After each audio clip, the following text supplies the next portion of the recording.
Into all आपले topic आहे टेस्टचे परकीय व्यापार आर्थिक सुधारणा IMF वर्ल्ड बँक आणि WTO. IMF world bank WTO usually नाही आहे, पण जेव्हा जेव्हा प्रश्न विचारले तेव्हा करंट अप्रोच त्याच्यावर विचारलेले आहे. ठीक आहे, नाकारू शकत नाही आपण. WTO वरही विचारून झालेला आहे, कंबाईनला IMF वरही विचारून झालेला आहे. ठीक आहे, आणि वर्ल्ड बँकची जे सबसिडियरी आहे IDA त्याच्यावरही विचारलेला आहे. म्हणून मग तो टॉपिक आपण इन्क्लूड केलेला आहे. आर्थिक सुधारणामध्येच मग तुमचा LPG आलेला आहे. LPG असा काही सेपरेट पुस्तकाचा टायटल म्हणून येणार नाही. आपण ऑलरेडी आर्थिक सुधारणा या टॉपिकमध्ये LPG इन्क्लूड केलेला आहे. ठीक आहे, त्यानंतर आपला महत्त्वाचा परकीय व्यापार. तसे एकंदरीत आपण 65 मार्काची पुन्हा टेस्ट आपण डिझाईन केलेली आहे. नोव्हेंबरची परिक्रमा आपण डिरेक्टली इयरबुक सोबत क्लब करणार आहे, कारण की मॅक्स टू मॅक्स 6 न्यूज भेटलाय फक्त, त्यातून बाकी फार जास्त काही भापट पसारा त्याच्यामध्ये असल्यामुळं आपण जे इयरबुकची टेस्ट असेल त्याच्यामध्ये नोव्हेंबरची परिक्रमा ॲड करणार आहे. केव्हा करणार आपण? आता ऑलरेडी आपलं इकॉनॉमिक्सचे टार्गेट संपलेले आहे आजच्याने. आपण लगेच उद्यापासून जिओग्राफीचे टार्गेट सुरू करूयात. तुमची जे सुट्टी असेल हक्काची ते आपण सॅटर्डेसाठी पोस्टपोन ठेवूया. तसं उद्या तुम्हाला टार्गेट दिला जाईल. उद्या माझा ऑफ असेल लेक्चरसाठी. जे उद्या आजची टेस्ट आहे टॉपिकची म्हणजे इकॉनॉमिक्सची, ते आपल्या परवाच्या दिवशी एक्स्ट्रा असेल. तर मी थोडं कामानिमित्त बाहेरगावी असल्यामुळं पॉसिबल नाही आहे लेक्चर. पण तुम्हाला टार्गेट्स असतील कशाचे? जिओग्राफीचे. इकॉनॉमिक्स नंतर जे आपण एक सुट्टी देतो ते आपण सॅटर्डेला देणार आहे. तेव्हा तुम्हाला इकॉनॉमिक्स राहिलेलं टार्गेट कंप्लीट करायचं आहे. आलं लक्षात? का सांगतो जाताना तसं. ओके, समजलं ना? त्यामुळे इयरबुक चालू करून द्या. चालू केलं असेल कदाचित. तर ऑलरेडी आपण आर्थिक घडामोडीवर आहे. काल राजकीय आणि ते सांगितलं आहे तुम्हाला करायला.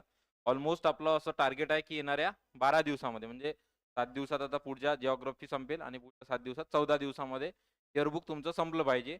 शेवटच्या 18 दिवसामध्ये परिक्रमाची रिव्हिजन आणि इयरबुकची रिव्हिजन आपल्याला घेता येईल. त्या पद्धतीनंच मी टार्गेट सेट केलेले आहे. इयरबुकचे ऑलरेडी माझे टार्गेट सगळे 14 दिवसाचे काढून झालेले आहे. समजलं ना? त्याच्यामुळे 14 दिवसात रोजचा एक दिवस कसं वाचायचा एका वेळेस ते होणार नाही, कारण की 30-30 पेजेसचा टॉपिक आहे अक्षरशः. क्रीडा घडामोडी किंवा पुरस्कार किंवा आंतरराष्ट्रीय घडामोडी आहे ना, पाहिलं असेल तुम्ही तर. तर मग अशा वेळेस काय करायचं आहे तुम्हाला? सकाळी, दुपारी आणि संध्याकाळी अर्धा अर्धा अर्धा 1.5 तासामध्ये वाचून होतं आरामात. कारण काय होतं? कारण की तुम्ही आता टेस्ट सोडवल्या परिक्रमावरच्या, परिक्रमा तुमच्या बऱ्यापैकी झालेल्या आहे. तुम्हाला लक्षात येईल की जवळपास 90% डेटा सेम आहे. कुठे? इयरबुकमध्ये. वाचलं असेल राजकीय तर लक्षातही आलं असेल की आपलं काय झालंय सगळं. तर 1-2 न्यूज नवीन भेटतात तर त्या फक्त वेगळ्या करायच्या आहे. त्या मी इटसेल्फ क्वेश्चनमधून कव्हर करून घेईल. समजलं ना? इयरबुकवर सुद्धा 14-15 टेस्ट तुमच्या, म्हणजे 15-15 225 क्वेश्चन तुम्हाला मिळतील. शास्त्रा. ठीक आहे. तर आता जिओग्राफीपासून ते आपण कंटिन्यू करूयात. कारण की इकॉनॉमिक्स 7 दिवसात संपवणं म्हणजे मग याचा डेटा थोडा जास्त असल्यामुळे आपण 65 क्वेश्चन आहे मागच्या 2 टेस्ट. सुरुवात करूया. क्वेश्चन नंबर फर्स्ट, आर्थिक सुधारणा संदर्भात विचारलाय तुम्हाला. मापनात कोणते मुद्दे सुधारण्याचे अपयश दर्शवतात? इथे टिक झाला पाहिजे अपयशावर. डायरेक्टच उत्तर येते मग, है ना? आर्थिक सुधार संदर्भात कोणते मुद्दे सुधारणांचे अपयश दर्शवतात? ठीक आहे, आता इथे लक्षात घ्या, रोजगार विहीन वृद्धी. विहीन म्हणजे लक्षात घ्या विरहित. ओके, एखाद्याला असं रोजगार विरहित म्हणजे रोजगारासहित वृद्धी होते आहे, तो सकारात्मक पकडणार त्याला. ठीक आहे, रोजगार विहीन युद्धी बरोबर. रोजगार विरहित युद्धी वृद्धी, वाढती असमानता ही तर सर्वात मोठं चॅलेंज आहे. बंद करून. आरोग्य सुविधावरील कमी झालेला सार्वजनिक खर्च. आरोग्य सुविधावरचा आपल्याला माहिती आहे, अगदी ते स्वतंत्र झाला तेव्हापासून तर अगदी आतापर्यंत बरोबर 75च्या वर्ष जास्त झाले, तरी सध्या आरोग्यावरचा GDPचा खर्च आपण टार्गेट पर्यंत पोहोचलेलो नाहीये. त्यामुळे तो तर नेहमीच प्रश्न असलेला आहे. वाढता आर्थिक विकास दर आहे का अपयश?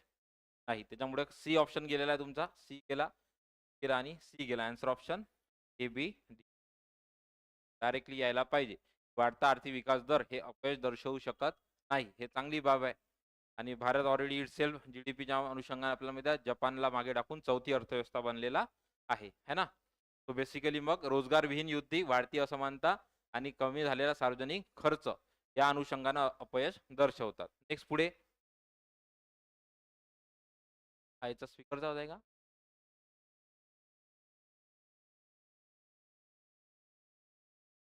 नेक्स्ट पुढे. दीपा नायर यांनी जागतिकीकरणाची व्याख्या अशी दिली आहे. जागतिकीकरणाची व्याख्या अशी दिली आहे. मुद्दाम नवीन फॅक्टर एखादा टाकलेला आहे. राज्यसेवा मेन्स किंवा STI मेन्स हा क्वेश्चन आहे. त्यांनी विचारला की जागतिकीकरणाची व्याख्या याच्यावर फोकस नका करू, कोणी असो पर्सनॅलिटी. मला फोकस करायचा आहे जागतिकीकरणाची, ग्लोबलायझेशनची व्याख्या कोणी कशी दिली असेल. तुम्ही विचार करा, देशाच्या राजकीय सीमा ओलांडून आर्थिक कार्यात कपात असणार आहे का? रादर हे तिन्ही कन्सेप्ट आपल्याला ग्रोथ दाखवतात. कोणते? एलपीजी. कपात असणार नाही. औद्योगिक क्षेत्रासाठी जागतिक बाजाराचा उदय, होल्डवर ठेवू. शेती व उद्योग क्षेत्रासाठी जागतिक बाजाराचा उदय. आणि शेवटी वाचू, देशाच्या राजकीय सीमा ओलांडून आर्थिक क्रियाचा विस्तार. तर इथे लक्षात आलं पाहिजे की बघू शकता तुम्ही, बाकी सगळं टायटल सेम आहे, फक्त कपात आणि विस्तार.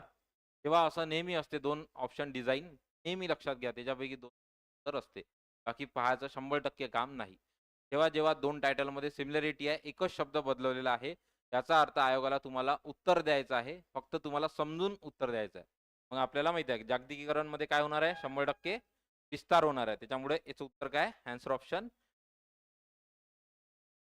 इवन चुकवला, चुकलेला आहे. ए आणि डी नाही, बीचा मुद्दाच नाही. बी का बरं ते ना, बघा पेपर सेट करताना काय ठेवलेलं ऑप्शन तुमच्याकडे, त्यानं ए ऑप्शन हा इलिमिट जाणार होणार आहे आपला 100%. ते मग आता सी आणि बी सिलेक्शन आहे तुमचं. तर सी मध्ये बघा, औद्योगिक क्षेत्राची जागतिक बाजाराचा उदय की राजकीय सीमा ओलांडून आर्थिक क्रिया. तर ब्रॉड काय? आर्थिक क्रिया ब्रॉड आहे की औद्योगिक क्षेत्र ब्रॉड आहे? आर्थिक क्रिया. म्हणून मग आन्सर ऑप्शन सी आहे. ठीक आहे, समजलं? यार याच्यात काही कोणाचं संदिग्धता नसावी. कोणाचा चुकलेला आहे? ठीक आहे, नाही चुकायला पाहिजे, पण लक्षात घ्यायला पाहिजे. ठीक आहे, या अनुषंगाने व्याख्या दिलेली आहे. नेक्स्ट पुढे क्वेश्चन नंबर 3. सरकारने स्वरूपात भांडवली प्रवाहाचे उदारीकरण केले. इथे टिक झाला पाहिजे. उदारीकरण केलेले आहे, कॅपिटल फ्लोचा उदारीकरण केलेलं आहे. त्या मग कोणत्या केसमध्ये करेल? Liberalisation, privatisation, globalisation. लिबरलाइज केलं, आपल्याला माहिती आहे काय, एफडीआयचा फ्लो त्यांनी अलाउ केलेला आहे. तर डायरेक्टली लक्षात आलं पाहिजे की नियंत्रण असणार आहे का रे? नाही. ठीक आहे, भारतीय उद्योगांना प्रोत्साहन असू शकते, होल्डवर ठेवू आपण. सार्वजनिक उपक्रमांना प्रोत्साहन आणि प्रत्यक्ष विदेशी गुंतवणूक. पण इथे काय म्हणते? भांडवली प्रवाह, कॅपिटल फ्लो बद्दल बोलताय, तर मग एफडीआय बद्दल 100% उत्तर असतं. प्रत्यक्ष विदेशी गुंतवणूक, फॉरेन डायरेक्ट इन्व्हेस्टमेंट. इकॉनॉमिक्स मध्ये बायलँग्वेज क्वेश्चन वाचत चला. कधी कधी जर ट्रान्सलेशन चुकीचं असलं, म्हणजे चुकीचं म्हटल्यापेक्षा वेगळं असलं काहीतरी, अशा वेळेस इंग्रजी वाचलं पाहिजे. ते हा क्वेश्चन जर इंग्रजीत ज्याने वाचला असता त्याला हा सोपा गेला असता. याचा मराठीत विचित्र केलाय. सरकारने रिकामी जागा स्वरूपात भांडवली प्रवाहाचे उदारीकरण केले. हेच टायटल तुम्ही हाच क्वेश्चन इंग्रजीत वाचा, तुम्हाला डायरेक्ट सेन्स येते. याचं उत्तर एफडीआय असायला पाहिजे. तर त्याच्यामुळे इकॉनॉमिक्स मध्ये नेहमी लक्षात ठेवा, जर काही कन्फ्युजन असलं तर इंग्रजीचा रेफरन्स घ्यायला पाहिजे. ठीक आहे, पुढचा क्वेश्चन, क्वेश्चन नंबर 4. 1991च्या सुरुवातीला प्रमुख आर्थिक संकट अनुभवास आले, त्यातून समस्या सोडवण्यासाठी पुढील कार्यक्रम सुरू केला. सर्वांना माहिती आहे की IMF दोन कार्यक्रम आपल्याला सांगितले होते, स्ट्रक्चरल ऍडजस्टमेंट प्रोग्राम आणि स्टॅबिलायझेशन प्रोग्राम. मराठीत त्याचे नाव समग्र आर्थिक स्थिरीकरण, स्टॅबिलायझेशन, आणि नंतर संरचनात्मक सुधारणा. राष्ट्रीय शिक्षण धोरणाचा काही संबंध येत नाही. 91ची परिस्थिती बोलता येतो, त्यातल्या त्यात त्याने म्हटलं की सरकारने पुढील कार्यक्रम सुरू केला. IMF जे कर्ज देऊ केलं होतं त्यावर दोन अटी होत्या. हे दोन कार्यक्रम तुम्ही भारतामध्ये लागू करा. त्या म्हणजे भारताचं मार्केट जे आहे ते फॉरेन कंट्रीजसाठी ओपन करा आणि स्वतः भारताच्या मार्केटमध्ये रिफॉर्म्स करा. ह्या दोन कंडिशनवर ते झालं. हे दोन कंडिशन आहे, स्ट्रक्चरल ऍडजस्टमेंट प्रोग्राम आणि स्टॅबिलायझेशन प्रोग्राम. Yes, SAP. तर काय ए आणि आन्सर ऑप्शन. नेक्स्ट पुढे क्वेश्चन नंबर 5. सांगा, नंतरच्या काळात भारतीय अर्थव्यवस्थेची वाढ ही पुढे साध्य झाली. त्यानंतर प्रामुख्याने काय दिसते आपल्याला? भारतीय अर्थव्यवस्थेची वाढ ही यस, सर्व्हिस सेक्टर आपलं ग्रोथ आहे, कंटिन्युअसली आहे. ते पण 91 पासून कंटिन्युअस ग्रो आहे. एकमेव जर अपवाद सोडला 2020चा, तर सेटबॅक भेटला होता. पुन्हा 2021ला मग उभारी भेटलेली होती. त्यामुळे सेवा वृद्धी ही कंटिन्यू आहे, लक्षात ठेवा. पुढे निर्गुंतवणूक हा शब्द पहिल्यांदा वापरला गेला. इथे हा क्वेश्चन चुकला असेल काही हरकत नाही, याच्यामध्ये कॉम्पिटिशन नाही आहे. आता ते लॉजिक सर्वप्रथम कालचं आहे ना, सर्वप्रथम विचारलं सर्वात जुनं 90, 91, 91 बरोबर आहे. तर इथे हा आहे, दोन पैकी एक चुकू शकतो तुमचं.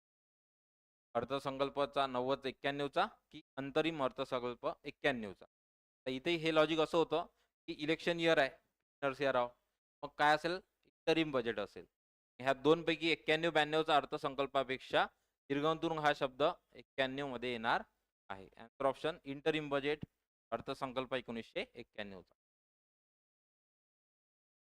ऑप्शन तर चुकीचं दिले, काही चुकीचं आहे.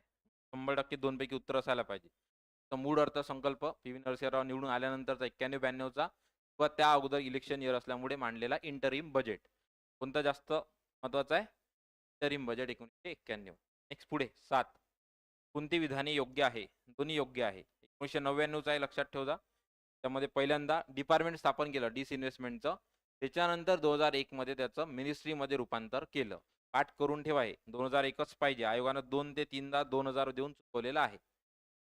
मिनिस्ट्री नंतर मग 2016ला तिथे आपल्याला दीपम नाव झालेलं आहे त्याचं, है ना. दीपम हा विभाग कार्य करतो. ते लक्षात घ्या. 99ला निर्गुंतवणूक विभाग आणि 2001 मध्ये त्यामध्ये मंत्रालय झाला मिनिस्ट्री. हे पाठ करून ठेवा. 99 आणि 2001. सेंटेन्स काय बरोबर? Answer option. Next question number 8. कोणता जागतिकीकरणाचा निकष नाही? सांगा. डायरेक्टच आहे. व्यापार विषयक निर्बंध कमी करणे, यस. ट्रेड बद्दल जे काही हे असतील, टॅरिफ असतील, ते कमी करणे हा उद्देश असेलच. दुसरा, देशादेशामध्ये भांडवलाचा मुक्त संचार. तिसरा, तंत्रज्ञानाचा मुक्त संचार. याला नाकारू शकत नाही. अगदी त्याच्या विरोधी शब्द कोणता आहे? विविध क्षेत्रामध्ये श्रमाचा मुक्त संचार इथपर्यंत असतं तर ठीक आहे. नाही, त्यामुळे आन्सर ऑप्शन 4. आवाज स्पीकरचा आहे का? बंद करून द्या ते.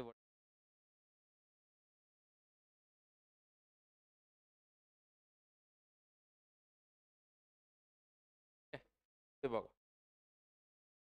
Question number 9. हे 91च्या संकटाचे प्रमुख कारण होते. सांगा. 91 मध्ये जे संकट आलं आहे, बरोबर आहे. आता इथे लक्षात घ्या, मोठी निर्यात बिलकुल नसणार आहे, बरोबर. कर दरात मोठी वाढ, कमी व्याजाचा दर, मोठी वित्तीय तूट. त्या 3 पैकी सगळ्यात मोठं ब्रॉड कोणतं आहे?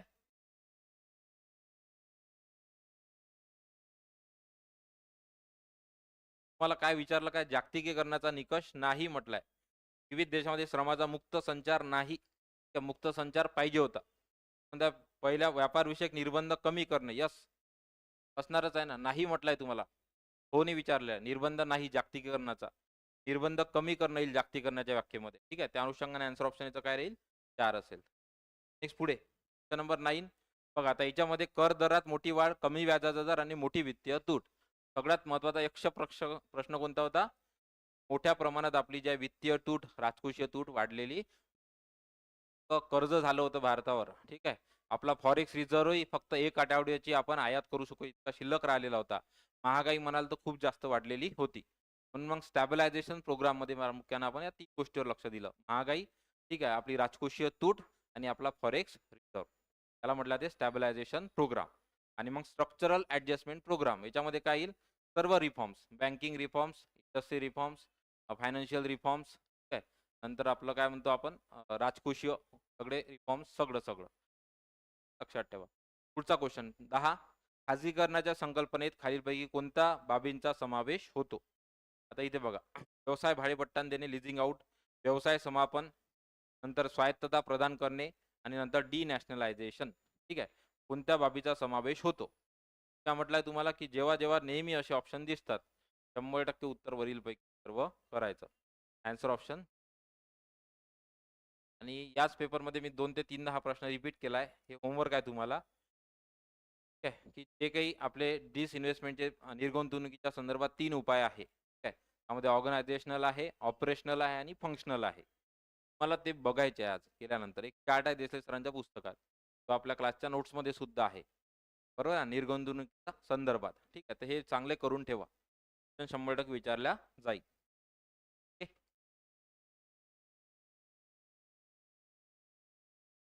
नाही 100% नाही, की डायरेक्टली डिनॅशनलायझेशन आहेच ना.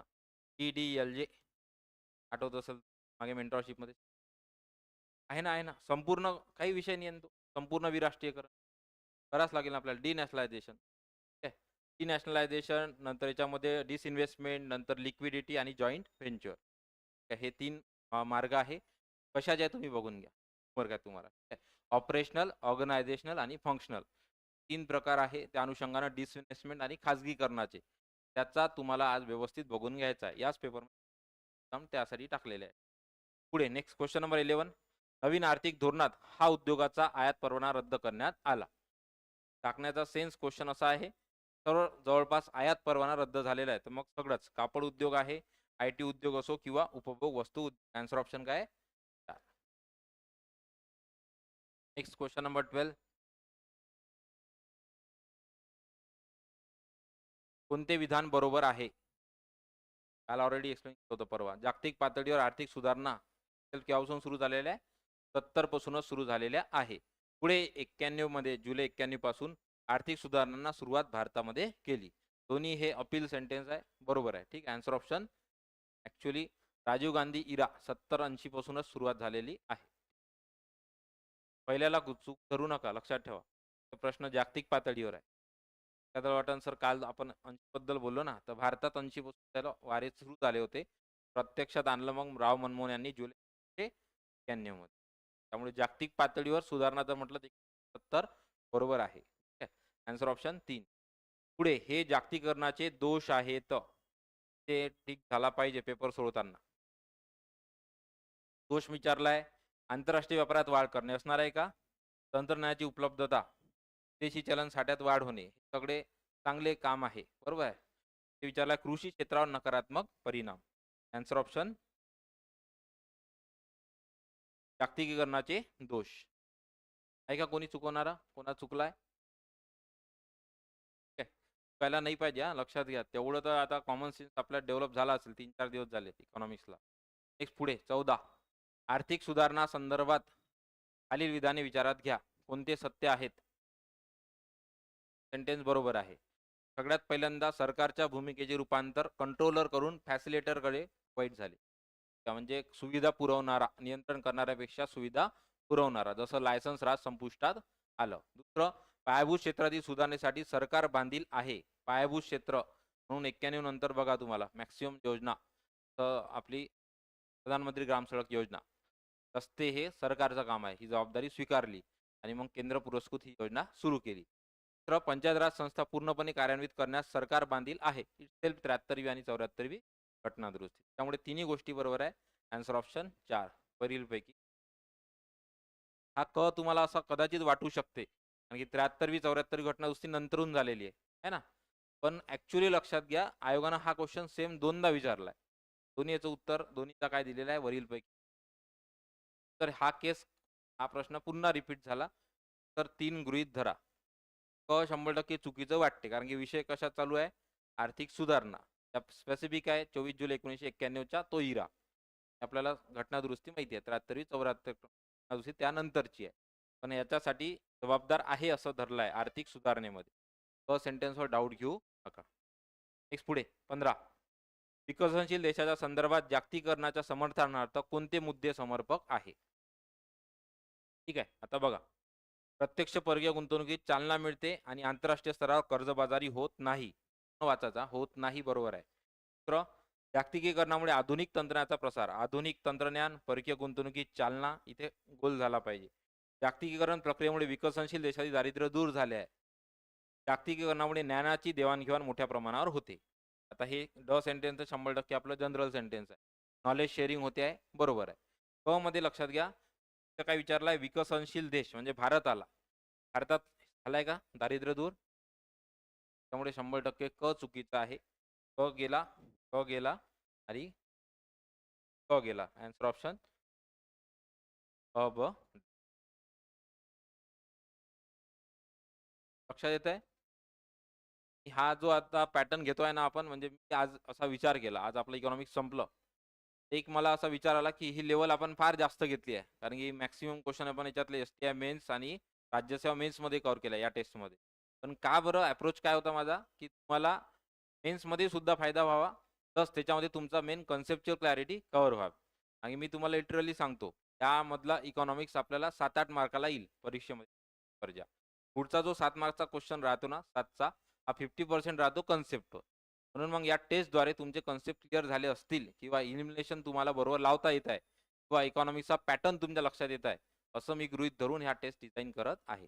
समजलं? त्यामुळे याची जे काठिण्य पातळी आहे ती खूप जास्त आहे. त्याला जर तुम्ही डील करू शकत असाल तर 100% तुम्ही चांगले कराल. आता विषय आलं लक्षात.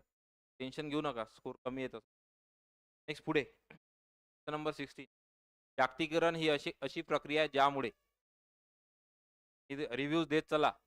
मला ऑनलाईन बॅचचे काल पुण्यावरून एक स्टुडंटचा मेसेज आला. का बरं वाटतं आपल्याला है ना? तर म्हणजे कसं असं नाही, स्तुती नाही म्हणत आहे मी बिलकुल. पण मला असं वाटतं की आपण ऑन द ट्रॅक आहे बुवा. त्यांनी सांगितलं की हे जे काही आपलं होत आहे बुवा त्याच्यामुळं सगळ्यात महत्त्वाचा मला इम्प्रूव्हमेंट दिसला की वेळेमध्ये. आधी असं वाटत होतं की इम्पॉसिबल आहे. पण एवढे मल्टी लायनर सोडून आता वेळ होत आहे मॅनेज. आता जवळपास 20 मिनिटं वगैरे वाचताय. कशासाठी? मॅथ्स आणि रिझनिंगसाठी. की जे तुमच्यात बदल झाले असतील तर सांगत जा. ठीक. नेक्स्ट जागतिकीकरण ही एक अशी प्रक्रिया ज्यामुळे आता बघा ग्लोबलायझेशनमुळे काय-काय होते. त्यामध्ये आर्थिक एकीकरणात जास्त सखोलता येते. आर्थिक पारदर्शकता वाढते. परस्परावलंबिता वाढते. आता इथं निगेटिव्ह बघेल तर इंटरडिपेंडन्सी वाढते. निगेटिव्ह आहे. पण याच्यापेक्षा जास्त निगेटिव्ह दिला याच्यात. दहशतवादात वाढ होते. जागतिकीकरणाचा काही संबंध नाही. क गेला, क गेला. ऑप्शन ब, ड. 17 स्वदेशी अर्थव्यवस्थेच्या इतर जगासोबत असणारा जो संबंध आहे त्याला काय म्हटलं ते ग्लोबलायझेशन. आन्सर ऑप्शन छोटे छोटे क्वेश्चनच मग डायरेक्ट येतात तुमच्या कंबाईनच्या पेपर आणि आपण चुकून येतो वेळेवर. स्वदेशी अर्थव्यवस्थेचा इतर जगाशी असणारा संबंधाला म्हटलं ते ग्लोबलायझेशन. 18 खाजगीकरणाअंतर्गत घेतलेल्या मालकीविषयक उपाय आहेत. आता इथे बघा दुसराच नाही मी तुम्हाला आधीच सांगितलं. खाजगीकरणाचे 3 प्रकार आहे. बरोबर आहे. त्या अनुषंगानं वाचा. त्यातला त्यांनी स्पेसिफिक टाकला. कोणता मालकीविषयक उपायात कोणते समाविष्ट नाही. ओनरशिपमध्ये आहे. कोणता आन्सर ऑप्शन? आउट भाडेपट्ट्याने. बाकी 3 बरोबर आहे. खाजगी क्षेत्राकडे हस्तांतरण, संयुक्त उपक्रम, उद्योग व्यवसायात काढणे, भाडेपट्ट्याने देणे येणार नाही. ठीक आहे. हा होमवर्क आहे लक्षात घ्या. ते सापडेल तुम्हाला देसले सर किंवा कोळंबे सरांच्याही पुस्तकात आहे. पण जास्त स्पेसिफिक टेबल फॉर्ममध्ये मस्त दिलेलं आहे. देसले सरांच्या पुस्तकामध्ये करून घ्या. ठीक आहे. नेक्स्ट पुढे. क्वेश्चन नंबर 19 बघा. आर्थिक सुधारणाच्या संदर्भात खालील विधाने विचारात घ्या. सरळ सरळ आपला स्ट्रक्चरल ॲडजस्टमेंट प्रोग्राम आणि स्टॅबिलायझेशन प्रोग्राम त्यामध्ये दिलेला आहे. ती डेफिनेशन दिली आहे. काय येतं त्याच्यामध्ये? बघा स्थूल आर्थिक स्थिरीकरण म्हणजे काय झालं? स्टॅबिलायझेशन. काय काय वाढलेलं आहे? चलनवाढ वाढलेली आहे. ती आणि व्यवहार तोल याचे समायोजन यांचा समावेश होतो. बरोबर आहे? हे आपलं फायनान्शियल डिफिसिट बरोबर आहे. आपलं इन्फ्लेशन आपल्याला स्टेबल करायचं आहे. दुसरं संरचनात्मक समायोजन म्हणजे स्ट्रक्चरल ॲडजस्टमेंट कशा-कशात करायची आहे? व्यापार, भांडवली प्रवाह, औद्योगिक नियमन. बरोबर आहे? औद्योगिक नियमन याचा समावेश होतो. दोन्ही बरोबर आहे. आन्सर ऑप्शन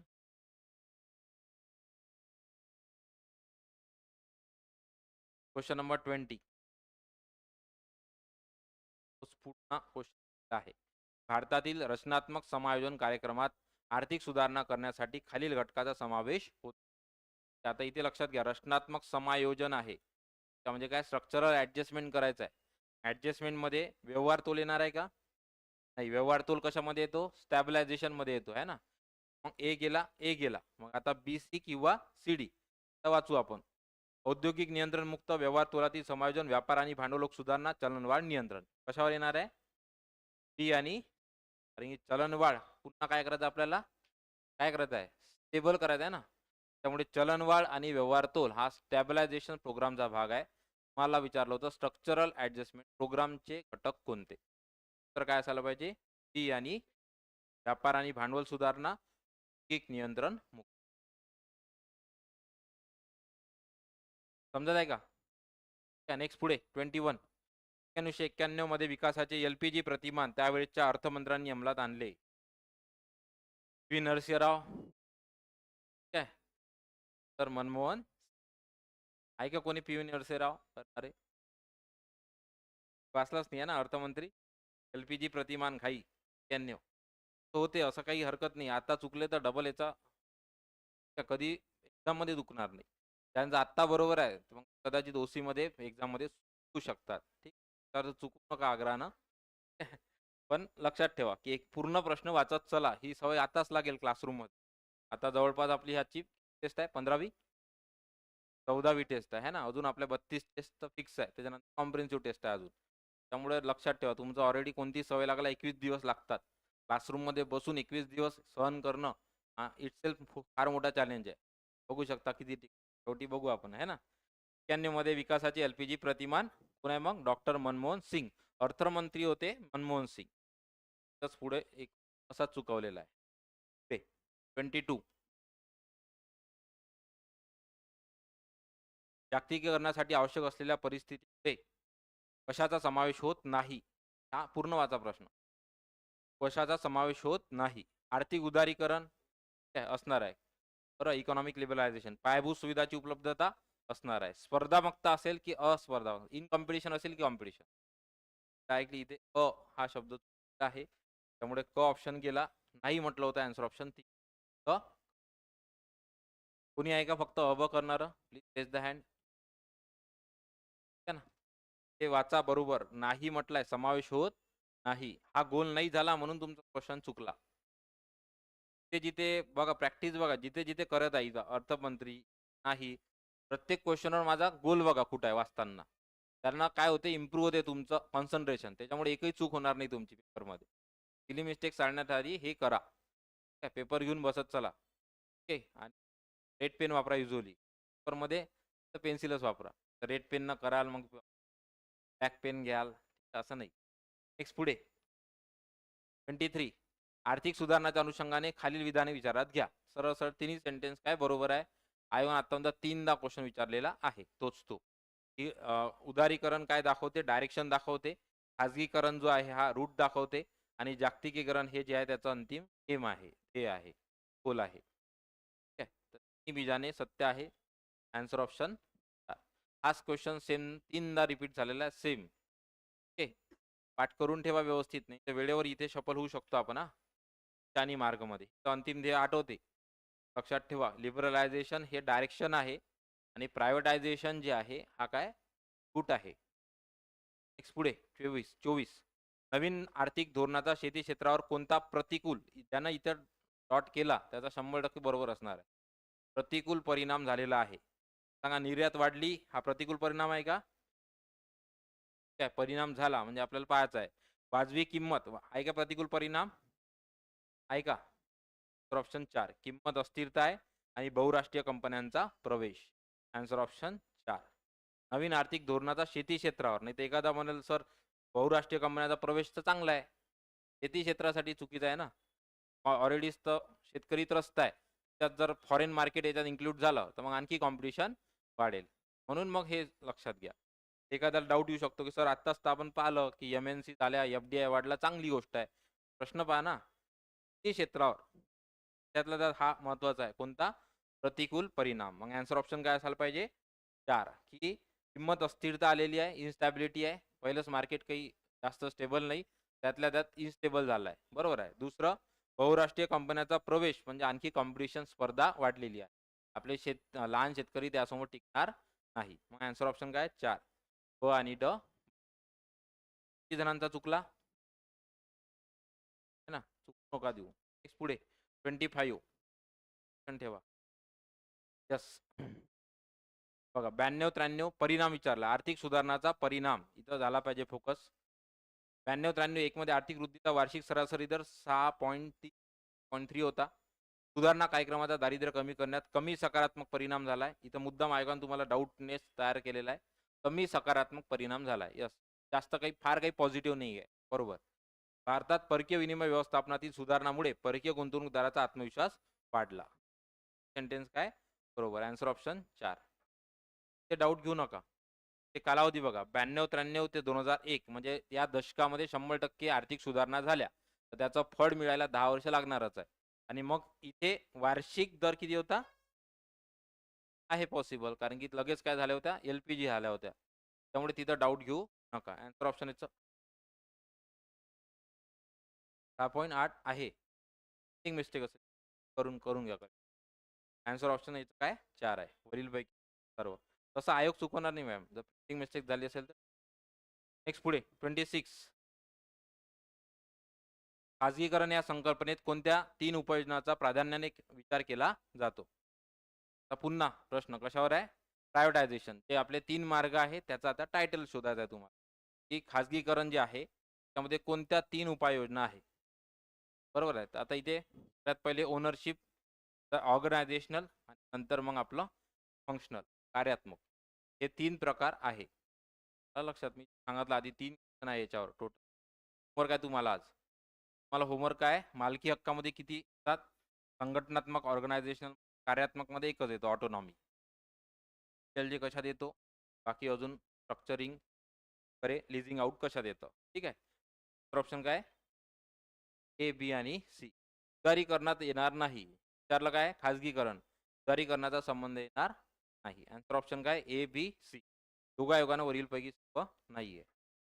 ठीक आहे. नेक्स्ट पुढे 27. नवीन आर्थिक धोरणामध्ये तस करू नका कृपया. नवीन आर्थिक धोरणामध्ये कशाचा समावेश होत नाही? बघा, नवीन आर्थिक धोरणामध्ये कशाचा समावेश होत नाही? नाही म्हटलंय. एल-पी-जी आहे, खाजगीकरण आहे, जागतिकीकरण आहे. ठीक आहे.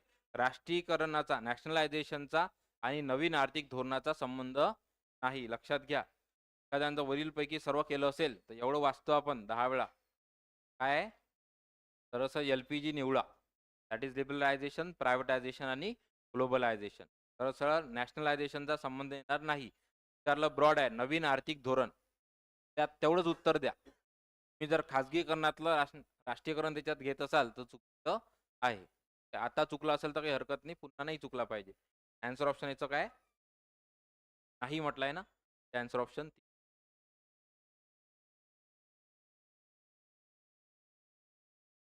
28.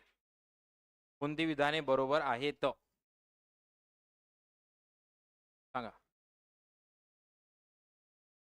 काय म्हणते? अटल बिहारी वाजपेयी सरकार भारतात आर्थिक सुधारणाची सुरुवात झाली. बरोबर आहे का?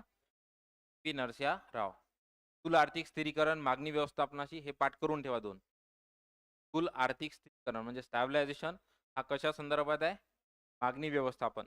आणि संरचनात्मक सुधारणा हा पुरवठा व्यवस्थापनाशी संबंधित आहे.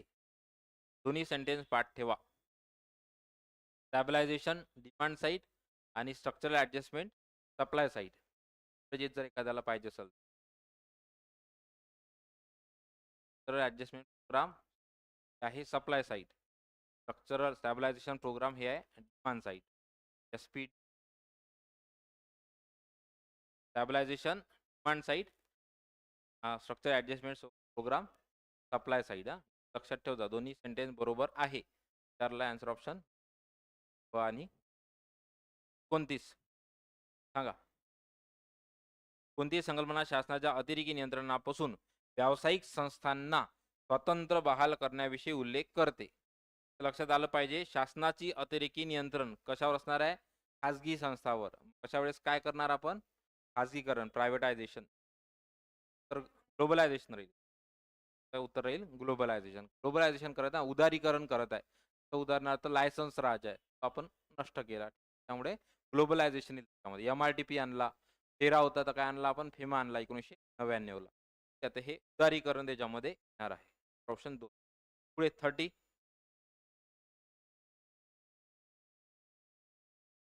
भारतातील लघु आणि मध्यम स्वरूपाच्या उद्योगधंद्यांना कोणत्या आव्हानाला सामोरे जावे लागत आहे? कशामुळे? हा प्रश्न वाचला पाहिजे. एक झालं पाहिजे लघु आणि मध्यम स्वरूपाच्या उद्योग आव्हानाला. तर इथे बघू आपण. परकीय तंत्राची सहज उपलब्धता हे आव्हान आहे की संधी आहे? संधी आहे. त्यामुळे हे 4 केलं. नंतर स्पर्धेचा अभाव, परकीय बाजारात मर्यादित संधी आणि उत्पादन खर्च कार्यक्षम कमी करण्याचे आव्हान. हा मुद्दा असा या क्वेश्चनमध्ये 3 उत्तर वाटतात. तर मोर परफेक्ट आहे ऑप्शन. त्यांना उत्पादन खर्च हा कमी करण्याचं आव्हान आहे. कशाचा? त्यांची जे प्रोडक्शन कॉस्ट आहे. एखादी कंपनी आहे XYZ भारतातली, सेम प्रोडक्ट तयार करते आहे, तुलनेनं चायना ती वस्तू कमी दरामध्ये निर्माण करते आहे. या केसमध्ये काय आहे? मार्केटमध्ये कॉम्पिटिशन आली. कॉम्पिटिशनला जर हरवायचं असेल तर काय काय करावं लागेल? उत्पादन खर्च कार्यक्षमतेने कमी करण्याचं आव्हान. हे जास्त बेटर उत्तर आहे. नेक्स्ट पुढे 31. प्रधानमंत्री मनमोहन सिंग बरोबर आहे. पी नरसिंहराव. भारतात आर्थिक सुधारणाची प्रक्रिया सुरू झाली. 2 वेगवेगळ्या वळणाच्या होत्या. दॅट इज स्टॅबिलायझेशन आणि स्ट्रक्चरल ॲडजस्टमेंट. योग्य विचारलं होतं आन्सर ऑप्शन 2. किती जणांचा चुकला नकळत? यस. ठीक आहे. 5 बरोबर हा. प्रधानमंत्री doctor Manmohan P V Narasimharao होते. आर्थिक सुधारणा झाल्या तेव्हा तेव्हा हे होते अर्थमंत्री. योग्य विचारला आन्सर ऑप्शन. पुढे 32.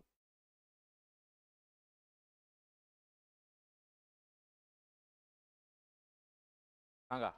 भारतातील आर्थिक नियोजनाचे अपयश अपयश दिसलं पाहिजे. कोणते घटक भारतातील आर्थिक नियोजनाचे अपयश आहेत? 100% उत्तरात बी असलं पाहिजे. या आर्थिक नियोजनाचा आत्तापर्यंत सुरुवातीपासून तर आत्ता शेवटपर्यंत हा अपयश आहे. कोणता? दारिद्र्य आणि भिकारी. म्हणजे 100% बी उत्तरामध्ये पाहिजे, सगळ्याच ठिकाणी आहे. तर बघू आपण उत्पन्न आणि संपत्तीतील विषमता. बी आणि डी तुम्हाला 100% पाहिजे. हे तर ठळक राहिलेलं आहे आपलं. तर आहे आपलं 4 बी आणि. आता इथे लक्षात घ्या, संत औद्योगिकरण एखाद्याला वाटू शकतो. आर्थिक नियोजनाचे अपयश म्हणते तर औद्योगिकरण संत नाही आहे. रादर त्याचा स्पीड आपल्याला माहिती आहे जवाहरलाल नेहरू आल्यानंतर, बरोबर आहे, 55 नंतर प्रचंड वाढला होता. पुन्हा त्याला केलेला आहे कोण? राजीव गांधी यांनी. हे संत औद्योगिकरण हा आपला प्रश्न नाहीये, त्यामुळे हे ऑप्शन नाही येणार. बाकी बीडी असणार ऑप्शन. मग शिल्लक कोणतं आहे? फक्त 4. उत्तरापर्यंत बरोबर पोचता आलं पाहिजे. बरोबर उत्तर आपल्याला 2 वाटतात, पण त्याच्यातलं जास्त बरोबर कोणतं हे जेव्हा कळतं तेव्हा सेफ स्कोअरकडे आपण जातो. नेमकं त्याच डबल डीपमध्ये जेव्हा चुकतो ना आपण, तेव्हा जास्त चुकणारे जर असले आपण 2 पैकी, आपला स्कोअर हा सेकंड कीवर डिपेंड होतो. आणि तेच जर त्या 2 पैकी जास्त बरोबर असणारे असले, तुमचा डायरेक्टली स्कोअर सेफ स्कोअरमध्ये येतो. हे जे 2 आहे ना, हेच त्रास देणारे असतात. 2दा आरामात आपण इन्व्हेस्ट करतो. मान्य आहे? त्यामुळं हे जास्त ओळखून घ्या. तर खरा कस लागते अभ्यासाचा, की तिथं ना पाठांतर चालत नाही. तिथं लागते तुमचं लॉजिक, विजडम, शहाणपणा आहे ना, विजडम लागतं तिथं. तर काही महत्त्वाचा काही लॉजिक किंवा कंटेंट नसतो. ह्या 2 पैकी जास्त कोणतं? मग आता इथे सी एलिमिनेट करण्यासाठी हे बॅकग्राऊंड माहीत पाहिजे होता. संत औद्योगिकरण हा विषय नव्हता. तीव्र उद्योगीकरण झालेलं आहे नंतर. ते जवाहरलाल नेहरू असताना. लोकशाही समाजवाद, काय UN ढेबर आठवते ना, आवडी अधिवेशन 1955. त्यामुळं तर काय आन्सर ऑप्शन 4 बी आणि डी. 36. काय म्हणते बघू. आर्थिक सुधारणानंतरच्या काळात रोजगार रहित वृद्धी घडून आली. यस. Jobless growth. बरोबर आहे. ग्रोथ तर झाली आहे, इन्क्लुसिव्ह नाही झाली. कृषी क्षेत्राची कामगिरी खूपच दयनीय झाली. यस, दोन्ही बरोबर आहे. टीपीतला वाटा आपल्याला माहिती आहे उत्तरोत्तर कमी होत गेलेला आहे. तर ऑप्शन काय? 2 ए आणि बी दोन्ही बरोबर आहे. 34. जागतिकीकरणाची साधने कोणती? सांगा. तंत्रज्ञान, माहितीचे प्रसारण आणि बहुराष्ट्रीय कंपन्या. Answer option 3. जागतिकीकरणाची साधने म्हटलंय त्यात निर्गुंतवणूक टाकू नका. स्पेसिफिक जागतिकीकरणाच्या अनुषंगानच विचार करा. त्याच्या आधीच्या क्वेश्चनमध्ये आपण बघितलं होतं. आलं का लक्षात? त्यामुळं ह्या तिन्ही लक्षात घ्या. लक्षात ठेवा. LPG जर तुम्हाला स्वतंत्र विचारले तर उत्तर सुद्धा स्वतंत्र द्या. त्याला मिक्स करू नका. जर तुम्हाला विचारला आर्थिक सुधारणा, मग त्याच्यामध्ये मात्र ते फॅक्टर येतील हे 3 LP आणि G. परंतु जर तुम्हाला व्याख्या विचारली आहे की लिबरलायझेशन सांगा, प्रायव्हेटायझेशन सांगा आणि ग्लोबलायझेशन सांगा, त्यामध्ये त्या तिघाला इंटरमिक्स करू नका. हे आवर्जून काळजी घ्या. STMNचे क्वेश्चन आहे सगळे महत्त्वाचे. इथं चुकतो आपण. बरं, योगायोगाने इथं वरील फरक नाहीये. 100% ट्रॅप झाला असता. आणि आपण वाचतो तेव्हा टायटल काय वाचतो आपण? LPG. आपल्याला असं वाटते जागतिकीकरणामध्ये निर्गुंतवणूक आलं अध्याहत आहे. बिलकुल नाही. त्यामध्ये काय येईल? टेक्नॉलॉजी, IT आणि बहुराष्ट्रीय MNC. आन्सर ऑप्शन काय? ब. लक्षात येते? पुढे घ्या. 35. जागतिकीकरणाच्या काळात भारताची रोजगाराची स्थिती कशामुळे वाईट झालेली आहे? बघा, रोजगार वृद्धी दरात घट होत आहे. कृषी क्षेत्रातील नकारात्मक रोजगार वृद्धी दर, सार्वजनिक क्षेत्रातील नकारात्मक रोजगार वृद्धी दर. चौथं सेंटेन्स आहे का? जागतिकीकरण आणि सहकार त्याचा काही संबंध आहे का? नाही आहे. ठीक आहे. त्याच्यामुळे सहकार क्षेत्रातील रोजगार वृद्धी दर कमी होणे, रादर हा वाढलेला आहे. लक्षात घ्या. सहकारानं असतं आपल्याला सांभाळलं 80 नंतर थोडाफार. त्यामुळे लक्षात घ्या. बरोबर कोणते? आन्सर ऑप्शन काय? क बरोबर आहे. वरील सर्व नसल्यामुळं मी तुम्हाला म्हणूही शकत नाही किती जण चुकले. चुकायलाच नाही पाहिजे याच्यामध्ये. आलं का लक्षात? त्यामुळे याचं उत्तर काय? 35चं उत्तर 36. 35 पर्यंत करा कॅल्क्युलेट. तर आपला परकीय व्यापार चालू होते. कॅल्क्युलेट करा.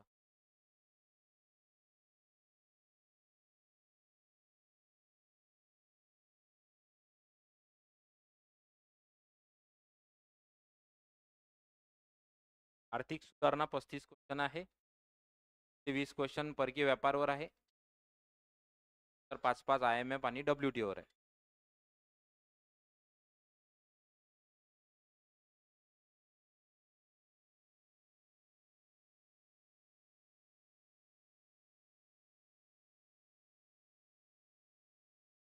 तर प्रत्येक टॉपिक क्लिअर होत आहे. विचार करा.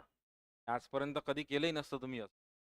त्या आर्थिक सुधारणामध्ये माझं बाब बघू दे मला, की माझा ॲव्हरेज स्कोर आहे, चांगला आहे की कमी आहे. महत्त्वाचं आहे. त्यानंतरही अभ्यास करायचा असला तर असाच करा. जर तुम्हाला ठोकळा कधी सोडवायचा असला तर नेहमी सारखं नाही सोडवायचा, नवीन न्यू कमर लोकांसारखं. का लक्षात असा सोडवायचा. पेन्सिलनं घ्यायचा, एक टॉपिक करायचा, तो पूर्ण पेन्सिलनं सोडून बघायचा. कशानं? तर त्याच्यावर सोडवा डायरेक्टली किंवा एक पेज घ्या रफ. त्यानंतर त्या टॉपिकमधले किती चुकलेले जाऊन वाचा पुस्तकामध्ये. आता म्हटलं ते रिव्हर्स इंजिन. त्यामुळे जो अभ्यास होतो ना तो कधीच चुकत नाही माणूस. ठीक आहे, तसा करू शकता. ज्यांचा सोर्सवर कमांड आहे बऱ्यापैकी ते लोक तसाच करत होतो. नेक्स्ट 36 91 ते 2019 93 ते 94% पहिले विचारून घेऊ. 35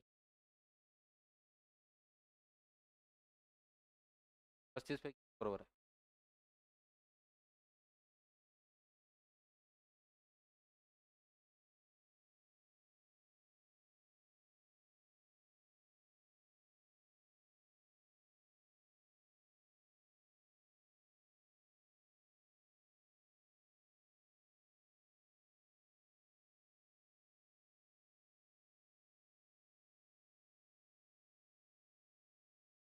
चालेल. नेक्स्ट बघा 36 पासून 51 ते 19 या संपूर्ण काळात म्हणजे कम्युलेटिव्ह घेतलाय त्याने विचार करायला पाहिजे. याच्यामध्ये 93 ते 94% परदेशी सहाय्य स्वरूपात मिळालेले आहे. ते लक्षात यायला पाहिजे. फॉरेन एड, फॉरेन एड कशाच्या स्वरूपात मिळालेलं आहे आपल्याला, हे तर 100% नाही आहे. आता 2 प्रश्न येतात तुमच्याकडे, कर्ज किंवा अनुदान. आपल्या इथे लक्षात आलं पाहिजे 91 52 ते 18 19 जवळजवळ 93 ते 94% परदेशी सहाय्य. कोणी अनुदान करू नका, कर्जाच्या स्वरूपात भेटलं. आन्सर ऑप्शन उत्तर 3 आहे. ठीक आहे, कर्ज लक्षात घ्या. ओके, 36 चा आन्सर ऑप्शन 3 कर्ज.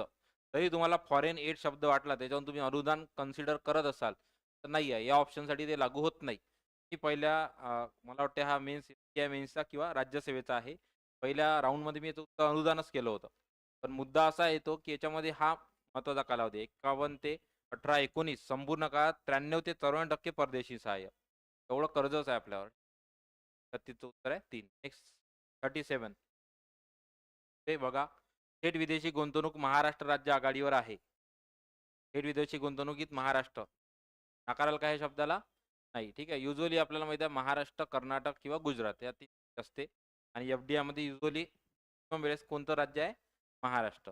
पुढे विविध धोरणे आणि कुशल कर्मचाऱ्यासह व्यवसायासाठी अनुकूल वातावरण यामुळे भारताच्या FDI प्रवाहाच्या बाबतीत महाराष्ट्र राज्य आघाडीवर राहण्यास मदत झाली आहे. आपलं ठरलं आहे की 2 सेंटेन्समध्ये पहिल्या सेंटेन्सला जर दुसरं सेंटेन्स सपोर्ट करत असेल तर बरोबर आहे. पहिलं म्हणते आघाडीवर आहे आणि आघाडी असण्याचं कारण दिलेलं आहे. या दोन्ही सेंटेन्स बरोबर. तर ऑप्शन 2 सेंटेन्सचा फॉर्मॅट नेहमी लक्षात ठेवा. तर आपलं ते लॉजिक लक्षात ठेवा की पॉझिटिव्ह असेल तर आन्सर पॉझिटिव्ह असेल.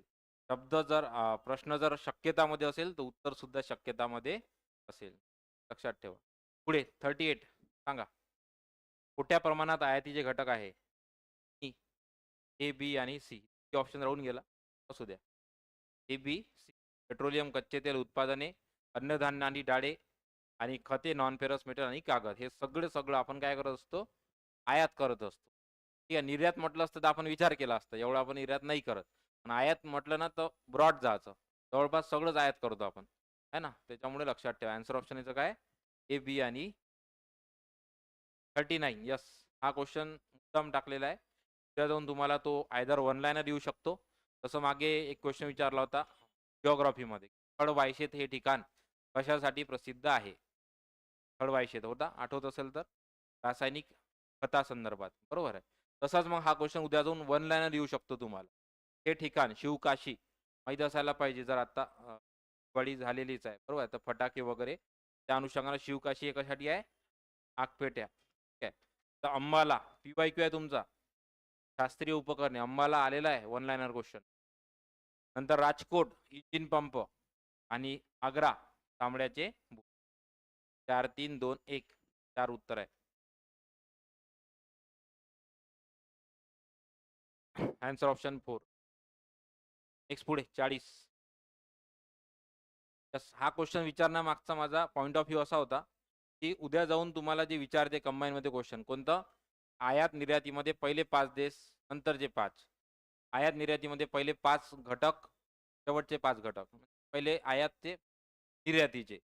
त्या जाऊन हाच क्वेश्चन जो आहे ना सेंटेन्स फॉर्मॅटमध्ये येऊ शकतो आणि हा आलेला आहे राज्यसेवा मेन्समध्ये 2022च्या.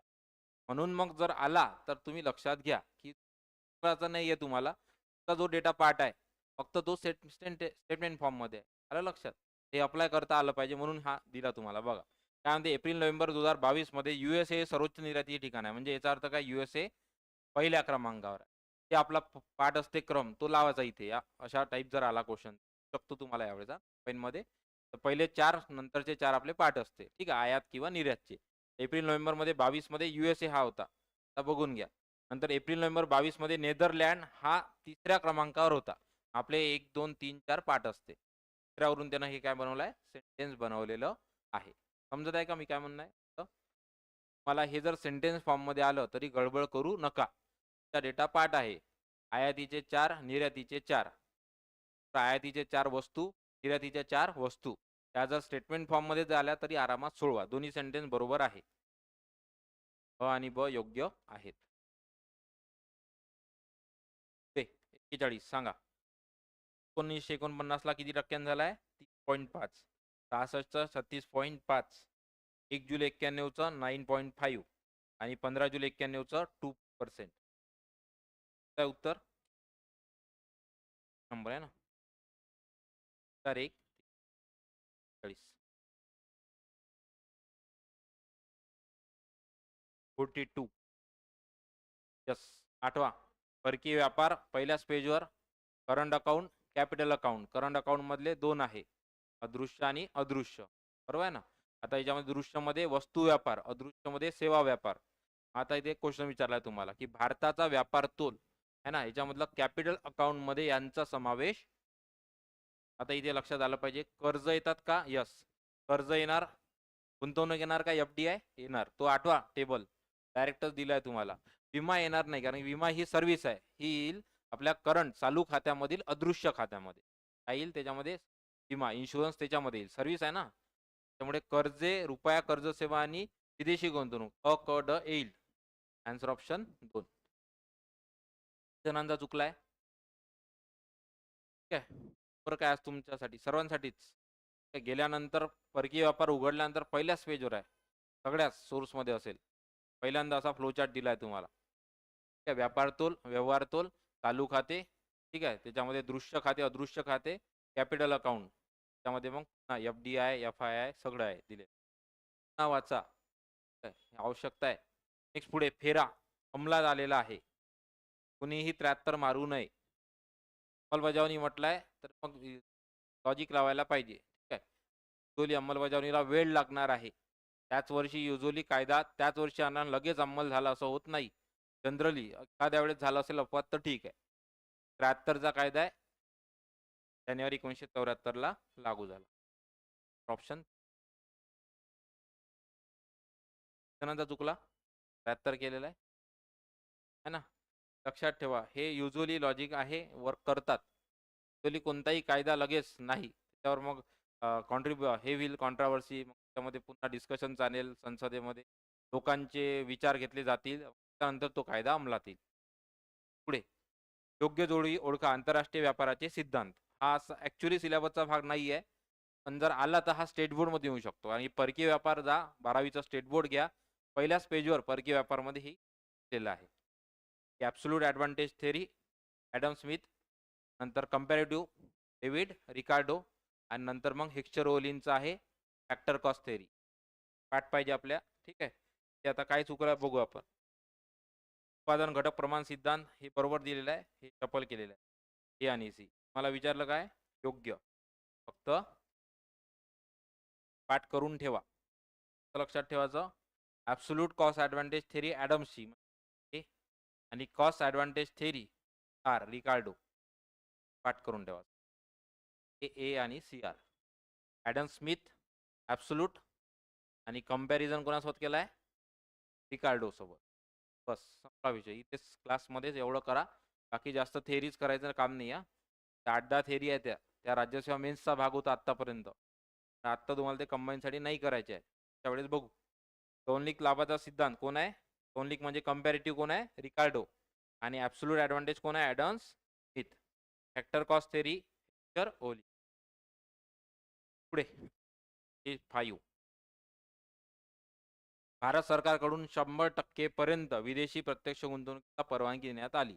प्रश्न विचारण्याचा कल सांगताय ब्रॉड विचार करायला पाहिजे, कारण की 100% परवानगी देण्यात आली. जेव्हा अशी परवानगी देण्यात येते 100% पर्यंत, मॅक्सिमम क्षेत्र असतील त्याच्यामध्ये. विमानतळ आहे, हॉटेल आहे, कुरिअर सेवा, तेल शुद्धी. तर ऑप्शन नेक्स्ट. पुढे 73चा फेरा कायदा रद्द करून 99 मध्ये कोणता कायदा आणला? आणलाय तर क च सेट केला आन्सर ऑप्शन 4 मध्ये. हे आहे 46व्या क्वेश्चनवर. जणांनी चुकलाय, सिली मिस्टेक झाली आहे. Raise the hand. खरं खरं सांगा. काही नाही, चांगली गोष्ट आहे. मग FRBM तर माहिती आपल्याला 2003, फेरा 2016, इडा 1951, फेमा 1999. Answer option 4. 47.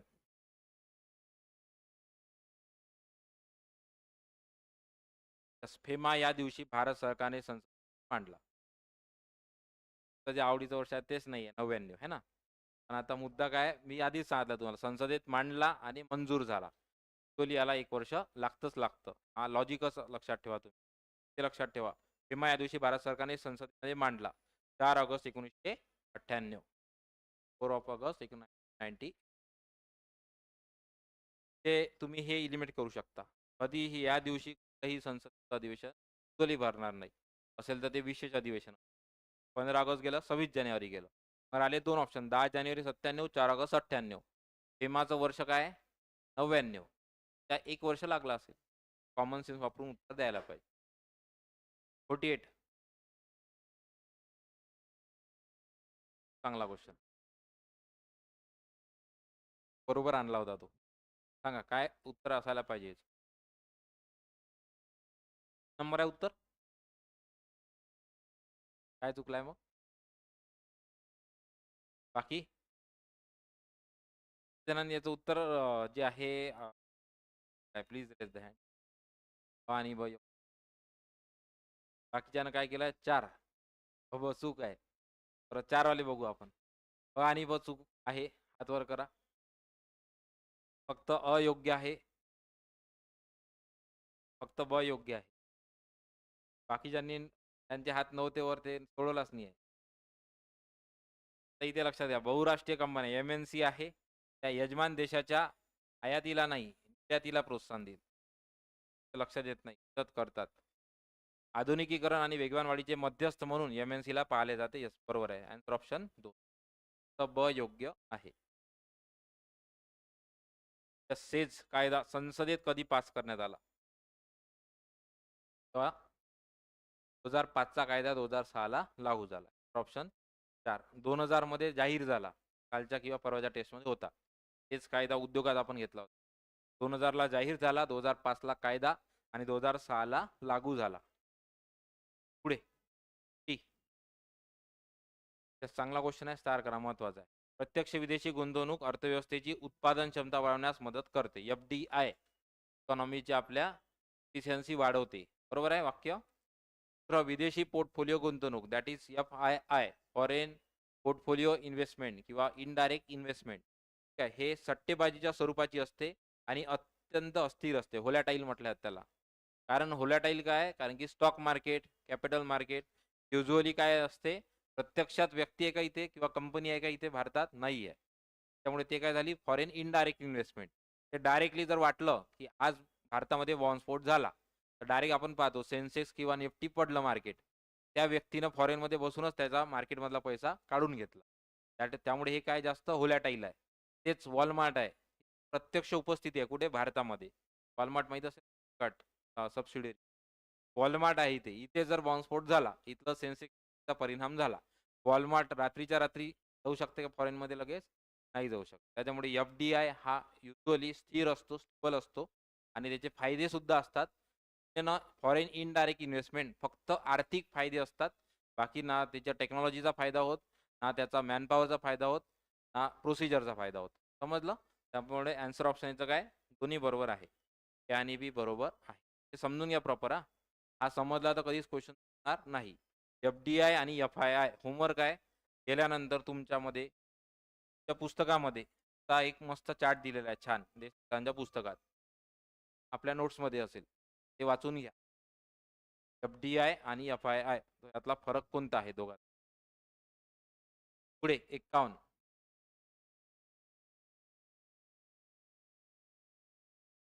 भारताच्या तपासणी करण्यासाठी 62 मध्ये रामास्वामी मुदलियार बरोबर आहे. रामस्वामी मुदलियार आणि ॲक्चुअली मग या समितीनं काय सांगितलं चुकवणार नाही. मग वाहतूक, आवश्यक यंत्रसामग्री, कच्चा माल आयात करण्यात यावा. दोन्ही बरोबर आहे. Answer option 3.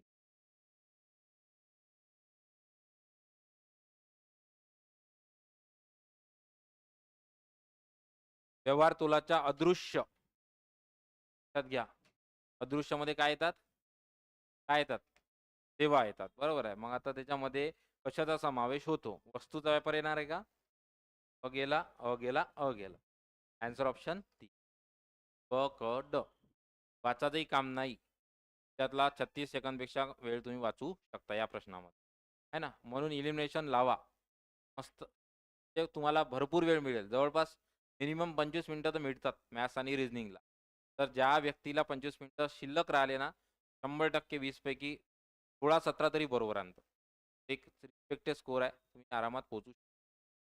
त्यामुळे लक्षात घ्या. वस्तूचा व्यापार येणार नाही.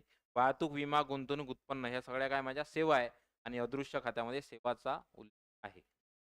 आन्सर ऑप्शन 3 सांगा. भारतात परकीय भांडवल येते त्या स्रोताद्वारे. तिन्ही देणग्या येतात, कर्जही घेतो, गुंतवणूकही करतो. ऑप्शन 4. व्यापार तोल असला पाहिजे. अनुकूल व्यापार तोलामध्ये देशाच्या आयातीपेक्षा निर्यातीचे प्रमाण जास्त अनुकूल म्हणतो आपण. निर्यात जास्त आहे म्हणजे फॉरेक्स आपल्याला मिळणार, आपण सरप्लसमध्ये आहे. काय? अनुकूल आहे. तर प्रतिकूल व्यापार तोलामध्ये निर्यातीपेक्षा कशाचे प्रमाण जास्त आहे? आयाती. इम्पोर्ट जास्त आहे म्हणजे आपला पैसा परदेशात जातोय, आपला लॉस होत आहे. काय असेल? प्रतिकूल. दोन्ही सेंटेन्स बरोबर आहे. योग्य म्हटलं आन्सर ऑप्शन 5. एफ-डी-आय मुळे कोणते फायदे? इथे क्लिक झालं पाहिजे. ते फायदे होतात एफ-डी-आय मुळे. वाचू आपण. आर्थिक वृद्धी, गुंतवणुकीची पातळी वाढते. आताच बोललो मी. टेक्नॉलॉजी येते, इन्व्हेस्टमेंटही वाढवते, आपली वृद्धी होते आणि मानवी आणि संस्थात्मक क्षमता सुद्धा वाढतात. कारण की परकीय फॉरेन मॅनपॉवर येतो भारतामध्ये. गुंतवणुकीचा ओघ परदेशाकडे वळतो. फॉरेन डायरेक्ट इन्व्हेस्टमेंट आहे. इथून येत आहे की इथून जात आहे? इथून येत आहे ना. त्यामुळे मग ओघ परदेशाकडे नाही, आपल्या देशाकडे वळतो. परदेश नाही नव्हतं पाहिजे. त्यामुळे आन्सर ऑप्शन ए, बी. योगायोगाने वरील सर्व नाही आहे. त्यामुळं मग त्यापेक्षा जास्त शोध लावू नका. 55 उत्तर काय? 1. हे झाले 20 परकीय व्यापाराचे. ते आता IMF बघू. IMF आणि वर्ल्ड बँक. बघा आंतरराष्ट्रीय नाणेनिधीची कोणते 2 प्रमुख कार्य आहेत? एकदम कन्फ्युजिंग टाकलेलं आहे. तिथं एक शब्द प्रत्येकाने काढला पाहिजे, की भावाळ प्रत्यक्षपणे. प्रत्यक्षपणे मग आर-बी-आय काय करत आहे? आलं का लक्षात? त्यामुळे प्रत्यक्षपणे बिलकुल येणार नाही. वाटल्यास डायरेक्टली असतं तर ठीक आहे. त्यामुळे डी तर 100% गेला. 2 प्रमुख कार्य कोणती आहे? वाचू. सदस्य देशांना पायाभूत सुविधा विकासासाठी मदत करते. ते काय म्हणते? अविकसित सदस्य देशांना. होल्डवर ठेवू. सदस्य देशाच्या विनिमय दराचे नियंत्रण हा सगळ्यात महत्त्वाचा प्राईम मोटिव्ह आहे. कोणाचा? International monetary fund. मॉनेटरी आला, इथे मॉनेटरी आला. विनिमय दर, एक्सचेंज रेट. 100% अ पाहिजे उत्तरामध्ये. हा ऑप्शन गेला. आता अ, क किंवा अ, ब. बरोबर आहे. आता इथे वाचू आपण. परकीय चलन अपुरे पडल्यास आंतरराष्ट्रीय रोखता उपलब्ध करून देणे, पायाभूत सुविधा विकासासाठी मदत करणे. प्रमुख कार्यामध्ये हे येतं. त्यामुळे अ आणि ब उत्तर आहे. क त्याचं कार्य आहे लक्षात घ्या. परंतु त्याचं दुय्यम कार्य आहे. त्यामुळे आन्सर ऑप्शन याचं काय? अ आणि ब. बरं. मला होमवर्क आहे. IMF बरोबर आहे आणि वर्ल्ड बँक याची कार्यचा चार्ट आज वाचून घ्या. समजून घ्या. वाचलं तर तुम्ही समजून घ्या. IMF आणि वर्ल्ड बँक. नेक्स्ट क्वेश्चन सांगा. केव्हाची स्थापना आहे? तो सगळं वाचत आल्यानंतर एखादा आनंद होतो. हा प्रश्न दिसला. काय? दुःखही होते. Answer option 1945. 45 ची स्थापना आहे. त्या 46 ला वर्किंग झालेलं आहे. 45 ची स्थापना IMF 47 वर्किंग चालू झालेलं आहे. ठीक आहे. आन्सर ऑप्शन याचं 2 1945. ब्रेटन वूड परिषद 44 ची आहे लक्षात घ्या. 45 ची स्थापना आहे. नेक्स्ट पुढे 58 सांगा. संयुक्त राष्ट्राची विशेष संस्था आहे का IMF? यस. स्पेशलाइज एजन्सी आहे युनायटेड नेशनची. दुसरा 200 देश असणार आहे का? युनायटेड नेशनचेच तर नाही आहे. मग IMFचे कुठून असणार आहे? 193 194 पर्यंत आहे. अजून तर 200 देशांना मान्यताही नाही भेटली आहे जगामध्ये. हा तर फारच जास्त ऑड फिगर आहे. त्यामुळे बी तर 100% गेला. तर ऑप्शन सेंटेन्स न वाचता उत्तरापर्यंत पोहोचता येतं. आंतरराष्ट्रीय व्यवहार शेषातील तूट अनुभवणाऱ्या सभासद देशाला निधी देते. आत्ताच जे पाहिलं आपण. जे काही आहे डेफिसिट त्यांना मदत करते. जसं भारताला 91 मध्ये केलेली मदत IMFची ट्रॅक क्लॉज अंतर्गत होती. ठीक आहे. ते सांगा कोणती आहे अल्पव्याजी खिडकी? अल्पव्याजी कर्ज खिडकी सांगा. सुलभ म्हणतो आपण त्याला सुलभ कर्ज देते. तर कोणता आहे? National development agency ID 1960. ही संस्था जागतिक बँकेची कर्ज खिडकी आहे. फरक आहे तुम्हाला की वर्ल्ड बँक त्याच्या ज्या 4 असोसिएट आहे त्याचे वर्ष आणि हेडक्वार्टर पाठ करा. आणि हेडक्वार्टर वर्ल्ड बँक आणि त्याच्या 4 असोसिएट एजन्सी IDA, IFC का ICSID 4. IFC ला काय म्हटलं जाते? प्रायव्हेट विंग म्हटलं जाते. लक्षात घ्या. इंटरनॅशनल फायनान्स कॉर्पोरेशन ला वर्ल्ड बँकेची काय म्हटलं जाते? प्रायव्हेट विंग असं म्हटलं जाते. प्रायव्हेट विंग खाजगी शाखा असं म्हटलं जाते. कारण काय? खाजगी क्षेत्राला हे कर्ज प्रोव्हाइड करते. कोण? IFC. उत्तर ID आहे. नेक्स्ट 60 जागतिक बँक हे अभिमुख मदत आणि उपक्रमाभिमुख दोन्ही करते. प्रोजेक्ट नॉन प्रोजेक्ट दोन्ही करते. 60 मध्ये आंतरराष्ट्रीय विकास संस्थेची स्थापना झाली. IDA ची आत्ताच बोललो आपण 1960. सर्वांनी होमवर्क आवर्जून करा. वर्ल्ड बँक त्याच्या इतर एजन्सी त्याचं स्थापना वर्ष आणि त्याचं हेडक्वार्टर आणि भारत कोणत्या एकाचा सदस्य नाही बघून घ्या. सांगत नाही तुम्हाला. हे आजचं होमवर्क आवर्जून करा. क्वेश्चन आलेला आहे बघा. 60 मध्ये IDA ची स्थापना. आंतरराष्ट्रीय विकास संस्था जगातील गरीब देशांना व्याजमुक्त मदत करते. यस बरोबर आहे. Answer option 4. 60. आता पुढे आहे 5 क्वेश्चन WTO वर. बघा WTO मध्ये आवडता कन्सेप्ट कोणता? ॲग्रिकल्चर जे की आपण सबसिडी प्रोव्हाइड करतो. त्यामध्ये आहे मार्केट ॲक्सेस बरोबर आहे. सबसिडी त्यामध्ये ज्या सबसिडी आपण प्रोव्हाइड करतो त्याला प्रामुख्याने 3 बॉक्स आहे.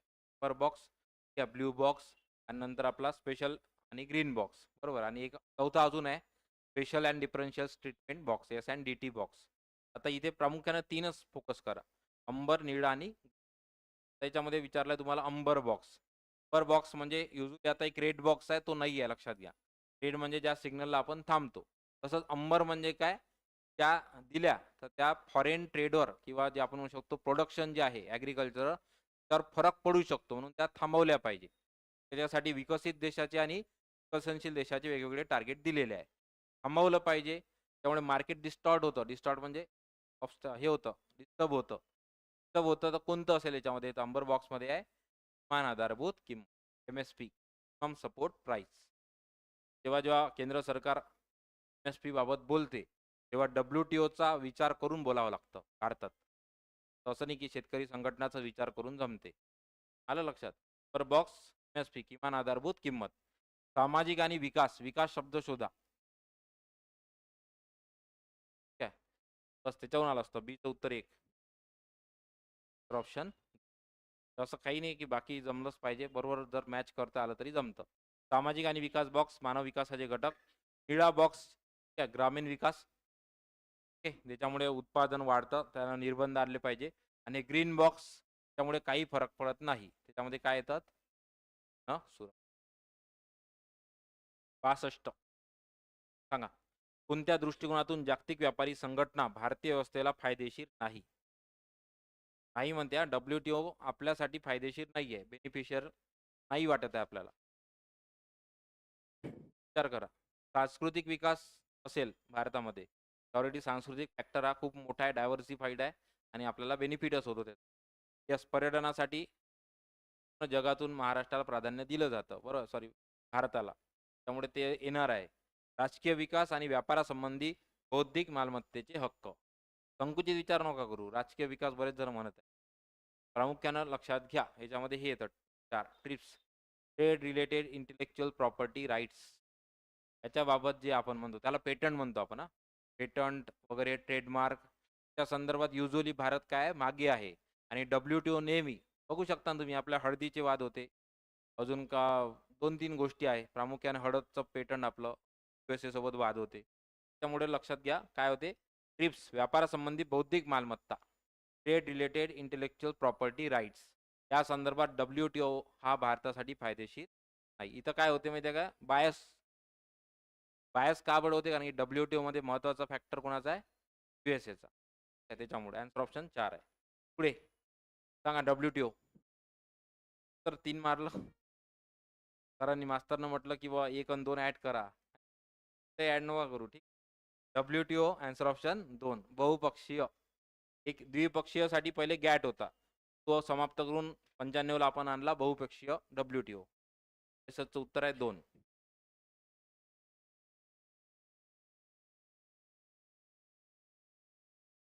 चौसष्ट सांगा. जानेवारी 95 आहे का? बरोबर आहे ना? 1 जानेवारी 95 WTO ची स्थापना, बंधने दूर करणे आहे. आणि भारत आहे का संस्थापक सदस्य? पहिलेपासूनच आहे, गॅट पासून. असत्य विचारलंय. Answer option 4. इतरांचा चुकला. कशावर डाऊट घेतला तुम्ही? डाऊट कशावर घेतला?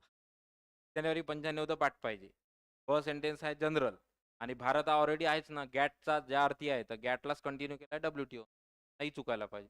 आन्सर ऑप्शन असत्य म्हटलं होतं 4. ते मी जर असतो तर इथे मी ऑप्शन सेट केलं असतं ABC.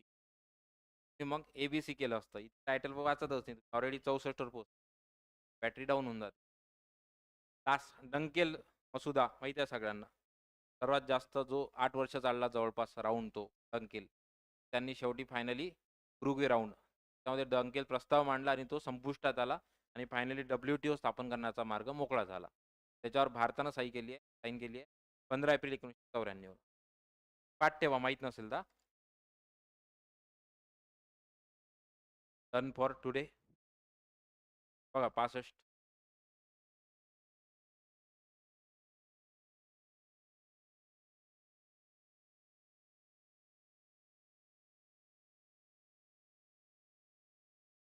काही आउट ऑफच सांगा.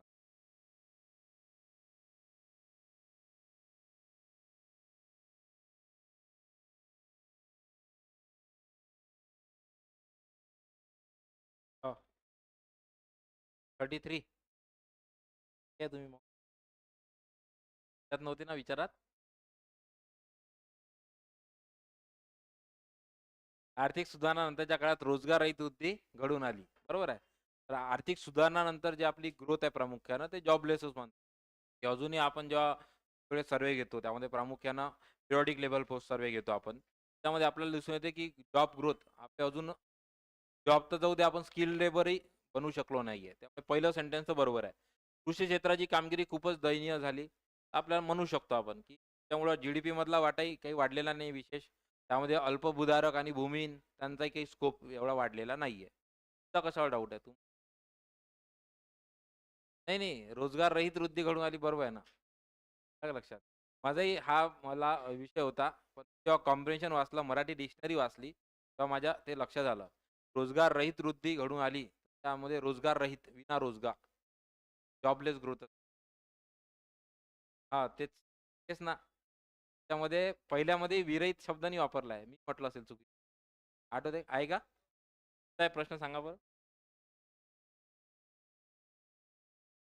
मला असं आठवतंय विरहित शब्द आहे का बघू. आहे ना, मी म्हटलं ना विरहित नाहीये. कन्फ्यूज झालं असेल ते. आहे ना? रोजगार विहीन युथ. आहे लक्षात. घ्या, घ्या 60 सांगा तुमचं. 65 पैकी 50.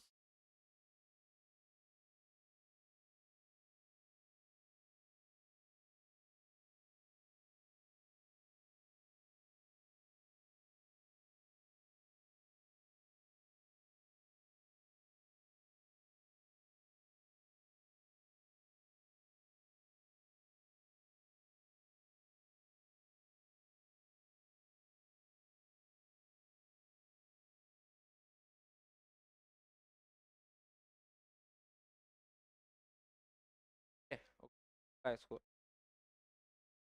36 पासून.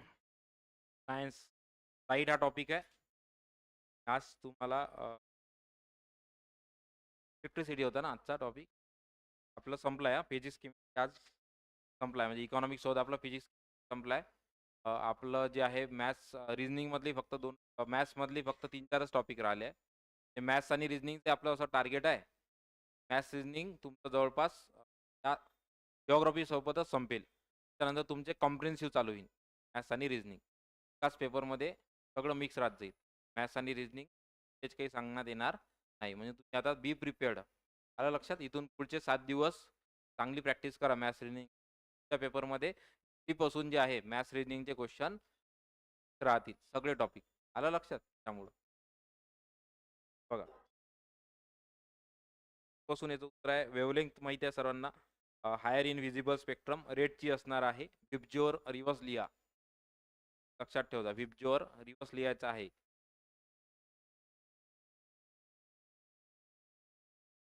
है ना? हा रिव्हर्स लिहायचा. वेव्हलेंग्थ असते जास्त, काय असते फ्रिक्वेन्सी असते. दोनच विचारलाय तुम्हाला. Wavelength of light is higher in the visible spectrum. Spectrum मध्ये रेडची काय वेव्हलेंग्थ सर्वात जास्त आहे. जर विचारलं असतं फ्रिक्वेन्सी तर कशाची असती? व्हायोलेटची. नेक्स्ट पुढे 67 सांगा. Which of the following process white light get separated. आठवला पाहिजे न्यूटन. त्या प्रिझम आहे त्याचा. प्रिझम आहे तर डिस्पर्जन आहे. Rainbow answer option 3 dispersion. पुढे light enters the eye through the membrane called. कशातून? कॉर्निया. महत्वाचं आहे हा. कॉर्नियामधून लक्षात ठेवा. तीन मेम्ब्रेन मधून प्रवेश करतो, एंटर करतो, दॅट इज कॉर्निया. कन्फ्यूज होऊ नका इथे. गेट महत्वाचा रिव्हिजन घ्या. रेटिना वाटू शकतो. रेटिनावर ऍक्च्युली फायनल इमेज दिसते आपल्याला. आयरिस जो आहे आणि पिपिल हा लाईट एंट्री करताना कंट्रोल करतो त्याच्यावर. ऍक्च्युअली एंट्री करताना कशातून जातो? तो कॉर्निया. आय डोनेशन मध्ये काय करतो आपण? आय डोनेट कॉर्नियास करतो आय डोनेशन. ते 1 ते 69 नंबरचा स्प्रिंग चुकलाय का इथे? क्वेश्चन आहे का मग? बघू. बघा पुढे जो आहे ना त्याच्यामध्ये 30 डिग्रीजमध्ये जे आहे कॅट सिटिंग आहे. तर फॉर्म्युला माहिती आहे आपला 360/θ-1. त्या दिलाय तुम्हाला 30. 12-36 12 - 1 11. तर ऑप्शन 360/θ-1 लक्षात ठेवा. हा फॉर्म्युलावर आतापर्यंत 3दा PYQ विचारलेले आहे. 360/θ म्हणजे 3/θ-1. 9 घ्या. कोणता बदलत नाही, कोणता सेम राहतो? आपल्याला माहिती आहे व्हेलॉसिटी बदलते, वेव्हलेंग्थ, अँप्लिट्यूड सगळं बदलते. मात्र फ्रिक्वेन्सी कॉन्स्टंट राहते. किंवा light travels from one medium to another medium. हा महत्वाचा आहे. आन्सर ऑप्शन 4 69 स्टार करा, महत्वाचा आहे. By which फेनॉमिनॉन is the transverse nature of light confirm. महत्वाचा आहे. ट्रान्सवर्स नेचर जे आहे ते लाईटनं कन्फर्म झालेलं आहे. कशामुळं? कशामुळं ते? पोलरायझेशन. कारण कसं देता येईल आपल्याला? यस. बघा त्या जुन्या घरी अजूनही गावामध्ये वगैरे जात असाल तुम्ही तर कौलारू घर आहे. बरोबर आहे. तर कौलारू घरामध्ये काय होते बरेचदा एखादा जर कौलाला छिद्र असेल छोटंवालं बरोबर आहे. त्याच्यातून जेव्हा प्रकाश येतो ना, तर तुम्हाला दिसून येईल सकाळी जर तुम्ही ऑब्झर्व्ह केलं असेल तर प्रकाश जेव्हा येतो तो हा सिंगल रे येतो बरोबर आहे. पण आपण जेव्हा त्याला ऑब्झर्व्ह करतो तो असा आपल्याला ब्रॉड झालेला दिसतो. आला की कोणी अनुभवलाय का? ब्रॉड झालेला दिसतो. छोटासाच असतो पण बिंदू पूर्णसा तीव्र होतो. That is called polarisation. Polarisation lecture सांगते. जर त्याला पास व्हायचं असेल ना, तर तो छोट्या छिद्रातून आपला आकार बदलू शकतो आणि इथे जाऊन पुन्हा मग तो तिकडे काय होईल स्प्रेड होईल. That is polarisation of light आणि ते करतं नेचर ट्रान्सफर्स. ते जेव्हा जाईल तो तेव्हा ट्रान्सफर तो एकदम छोटा होऊन जाईल आणि पुन्हा इथून मग मोठा होईल. That is spectrum. समजलं? समजलं ना? सायन्स समजून त्याचाच मुद्दा. 70चं उत्तर आहे polarisation. 71 yes telescope, field lens आणि आय लेन्स ह्या सगळ्यांना कंबाईन केलं तर काय येतं कंपाऊंड आय पीस. फेरी भिंगाचा चष्मा जेव्हा आपण म्हणतो त्या अनुषंगाने. ते 72 यस महत्त्वाचा क्वेश्चन आहे. यायला पाहिजे. अँगल ऑफ डेव्हिएशन कुठे जास्त आहे, कुठे कमी हे माहीत असलं पाहिजे तुम्हाला. की angle of deviation is a minimum for red light not maximum. तर आपले जे सगळे दिशादर्शक आहे रोडवरचे ते रेड युजली रेडियम वापरतात. कशामुळं? कारण की ते डेव्हिएट होत नाही. ते पाहणारा जो आहे तो दुरून त्याला दिसेल रेड. बरोबर आहे. म्हणून मग जे आहे दिशादर्शक हे युजली रेड किंवा व्हाईट असतात. त्या अनुषंगाने लक्षात ठेवा. त्याचा अँगल ऑफ डेव्हिएशन मिनिमम आहे रेड लाईटसाठी. आणि वेव्हलेंग्थ ऑफ आपल्याला आत्ताच पाहिला आपण व्हायोलेट लाईट इज मॅक्सिमम नाही आहे. रेडची जास्त आहे. व्हायोलेटची फ्रिक्वेन्सी जास्त आहे. हे दोन्ही चुकीचे आन्सर ऑप्शन 4. 73 यस मिराज. सांगा मिराज. जर टू व्हीलरनं प्रवास केला असेल उन्हाळ्यामध्ये, तेव्हा तुम्ही रोडनं जात असता रस्त्याने, तेव्हा तुम्हाला काही अंतरावर असं प्रामुख्यानं समरमध्ये दिसते हां. तुम्हाला काही अंतरावर असं तळ साचलेलं दिसते. बरोबर आहे. ते असते आपला मिराज. हे मिराज कशाचं उदाहरण आहे? Refraction of light. तर हवेतून आणि तुमचं ते जमीन त्याच्यामधलं जे लाईटचं पासिंग आहे त्या डांबरी रोडवरचं हे कधी युजुअली सिमेंट रोडवर दिसत नाही. त्या डांबरचे रस्ते आहेत त्याच्यावर दिसून येते आपल्याला. कारण की डांबरामध्ये जे लाईटचं रिफ्लेक्शन आहे आणि हवेमधलं लाईटचं रिफ्लेक्शन या दोघांमध्ये मीडियम चेंज होतं आणि त्याचं होतं रिफ्रॅक्शन. त्यामुळे दुरून आपल्याला असा आभास होतो आणि मग काय म्हटलं ते मिराज. तर ऑप्शन 1 आहे total internal reflection of light by atmospheric refraction upward. तर वाळवंटामध्ये होतं. जे काही वाळवंटी प्राणी आहे त्यांना असं भासतं की इतकं पाणी आहे. त्यामुळे शिकारी जास्त केल्या जाते त्यांची. 73चं उत्तर 1 आहे. 74 ॲस्ट्रॉनॉट. सांगा का बरं? कोणी आहे? की ॲटमॉस्फिअरच नाही आहे वर अब्सेंट आहे आणि प्रकाशाचं डिस्पर्जनच होत नाही. त्यामुळे आन्सर ऑप्शन 3 आहे. No atmosphere at a high altitude does not take place scattering of light. Answer option 3. 75 eye defect arises due to slight elongation of eyeball. मुद्दाम टाकलं डेप्थमध्ये. मी घरी गेल्यानंतर पुन्हा मायोपिया, हायपरमेट्रोपिया चांगला वाचा. होमवर्क आहे आज. घरी गेल्यानंतर गेल्या गेल्या मायोपिया, हायपरमेट्रोपिया याचा जो चार्ट आहे दिलेला बस्किटांच्या पुस्तकात, तो आपल्या नोट्समध्ये असेल. तो बरोबर वाचा. काय वाचायचं आहे? त्याच्यामुळं काय चेंजेस होतात आय लेन्समध्ये. तर वाचायचं आहे त्याचं करेक्शन. त्यामध्ये कॉन्केव्ह लेन्स कुठं वापरते? कन्व्हेक्स लेन्स कुठं वापरते? एक तिसरा डिसीज कोणता? प्रेसबायोपिया. आयोगानं विचारलेला आहे. चांगलं करा. तो उत्तर आहे मायोपिया. इलॉंगेशन होतं आयबॉलचं मायोपियामध्ये. 76 यस. होमवर्क केल्यानंतर याचं उत्तर येईल तुम्हाला. लॉंग साइटेडनेस कन्व्हेक्स लेन्स वापरते. शॉर्ट साइटेडनेस कॉन्केव्ह लेन्स वापरते. ऑप्शन 4 आहे. 77 विजन काय नॉर्मल आहे याचं? 25 सेंटीमीटर. प्रयोग करून बघा. आपलं पुस्तक अगदी जवळ घ्या. ते आपल्याला काही नाही दिसत. ते जर योग्य अंतर असलं 25 सेंटीमीटर तर आपल्याला ते प्रॉपर दिसतं. समजलं? म्हणून मग जेव्हा तुम्ही कंपार्टमेंटमध्ये बसता लायब्ररीच्या आणि जेव्हा तुम्ही 90 डिग्रीचा अँगल असतो तुमचा वाचण्याचा, तेव्हा युजुअली ते घातक असतं. म्हणून मग तो जो स्लायडिंग टेबल आहे, तो वापरला पाहिजे. त्यामुळे आपलं व्हिजन जवळपास 25 सेंटीमीटरच्या रेंजमध्ये असतं. द सेम टाईम बॅकबोनचा त्रास होत नाही. है ना? जवळ आहे टेबल स्लायडिंगचा. तो आपण ऑफिसमध्ये गव्हर्नमेंट ऑफिसमध्ये पाहतो. त्यापासून अनुभव आहे ना? आलं लक्षात? हे युजली वापरा. जर नसेल तर ऑर्डर करून घ्या, कारण आपल्याला अजून 1-2 वर्ष अभ्यास करायचा आहे.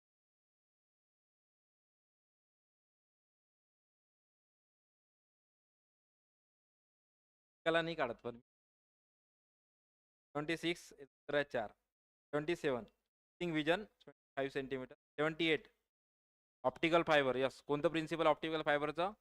Total internal answer option C. कोणत्या याच्यामध्ये आहे? 2 मध्ये आहे. 73चं 2 आहे. 79 सांगा. रॉड आणि कॉन्सिल कशात असतात? Retina of the I. Cochlea हा आपला इयरचा भाग आहे. डर्मिस त्वचेचा भाग आहे. इपिडर्मिस आणि डर्मिस. 80 लास्ट. तेच पुन्हा क्वेश्चन रिपीट झालाय जवळपास. Dispersion of light. White light passes through a prism. This phenomenon is called dispersion of light. त्यामुळे रेनबो दिसतो.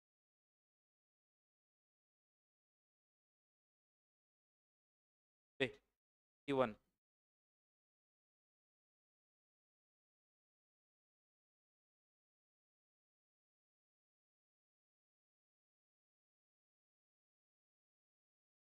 23 25 27 29. डिफरन्स बिटवीन द डिफरन्स आहे लॉजिक.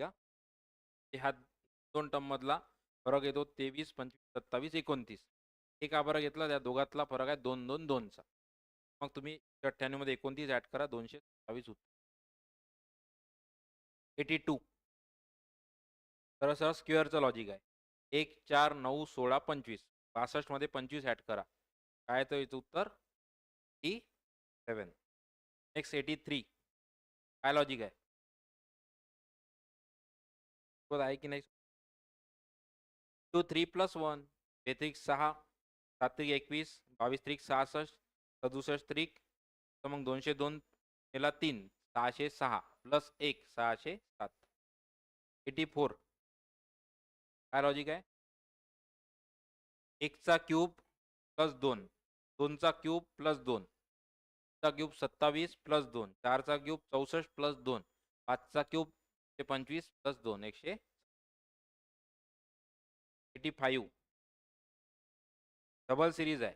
जेव्हा लॉंग सिरीज असते, नेहमी लक्षात ठेवा, जेव्हा लॉंग सिरीज असते 85चं उत्तर सांगतो मी, तेव्हा ती 2 मध्ये डिवाइड करून घ्यायची. कशी आहे सिक्वेन्स? 11 20 38 पुढचा 74. त्यातला कॉमन फरक काय की 11 ते 20 मधला फरक 9चा, आणि फरक दुप्पट झालेला आहे. 9 दोन्ही 18 म्हणजे 18 38. वर आता 5 नंतर 12 12 नंतर आपलं उत्तर. 5 आणि 12 मध्ये कितीचा फरक आहे? 7चा. 7 दोन्ही 14 ते 12 अधिक 14 26. 86 काय लॉजिक आहे? तो लॉजिक आहे. एल म्हणजे 12 12चा क्यूब म्हणजे 1728. ते म्हणजे किती? 10 10चा क्यूब 1000. तर नाही 100 केलाय का कोणी? आहेत. 87 87चं कॉमन सोपं आहे लॉजिक. 11 तर येते आपल्याला. 2 ऑप्शन तर कन्फर्म आहे तुम्हाला. एक तर दुसरं किंवा तिसरं. 5 7 9 11 2 2चा फरक आहे. खाली स्क्वेअरचं लॉजिक आहे. 6चा 8चा 10चा 12चा मग 12चा 144. तर ऑप्शन कुणी आहे का 3 उत्तर करणारा? 11 कसं काय वाटलं तुम्हाला? ॲनालॉजी आहे. ॲनालॉजीमध्ये नेहमी लक्षात ठेवायचा, एकाचा संबंध दुसऱ्याशी, तर तिसऱ्याचा संबंध चौथ्याशी. डबल 2 डॉट दिसले ना, तर ॲनालॉजी आहे. ते ॲनालॉजी आहे. 88 मध्ये बघा 217 अधिक 45 262 715 अधिक 45 760. ऑप्शन 1. 89 तर वेगळं आहे थोडं लॉजिक. तर आहे बेत्रिक 6 सैंत्रिक 18 तर बेदोनी 4 तर 4 दोन्ही 8. तर ऑप्शन 3. 90 काय लॉजिक आहे? 5चा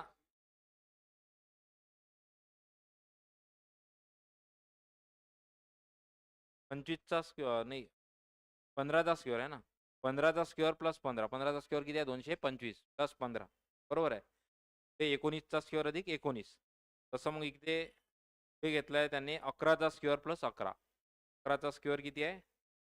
21 प्लस 11 हे 32. काय इथपर्यंत आपला ॲनालॉजी झाला आहे.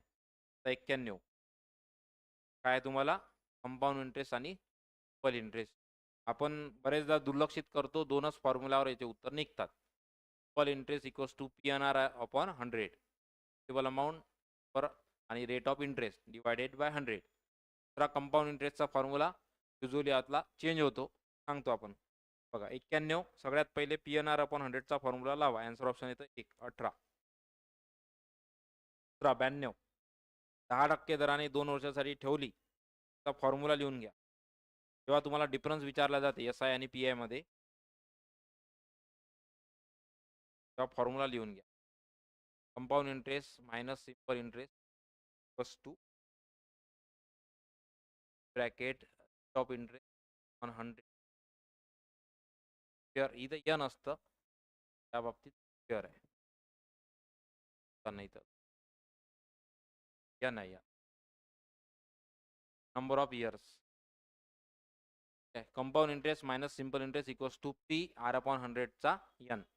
एन म्हणजे नंबर ऑफ इयर्स. तर सोडवलं तर येतं उत्तर 75,000. 93 तर येतं 2. 1200 रुपये कर्ज घेतले, कर्ज फेडताना 432 रुपये, तर व्याजाचा दर किती असेल? तर 6%. सरळ व्याज असल्यामुळे सोपं जाते ते. पुढे 94 10% दराने 2 वर्षाचे चक्रवाढ व्याज किती आहे? 210. तर ती रक्कम किती असेल? सोपं जाते. 1000वर 10% झाले पहिले 100 रुपये. मग 1100 वर पकडा. हे करू नका फक्त. हे चक्रवाढ व्याज जेव्हा असते, बँकेचं ज्यानं लोन घेतलं त्याला माहिती आहे. तर काय लागतं आपल्याला? Compound interest. मग व्याजावर व्याज म्हणतो आपण त्याला. 1100 वर आता पुन्हा 10% किती झाले? 110 रुपये. टोटल अमाउंट किती झाली आहे? 210 रुपये. त्यामुळे आन्सर ऑप्शन 95. चा फॉर्म्युला लिहून घ्या. N into R number of years into rate of interest plus two 100 ची पट आहे -1. ती पट येते -1.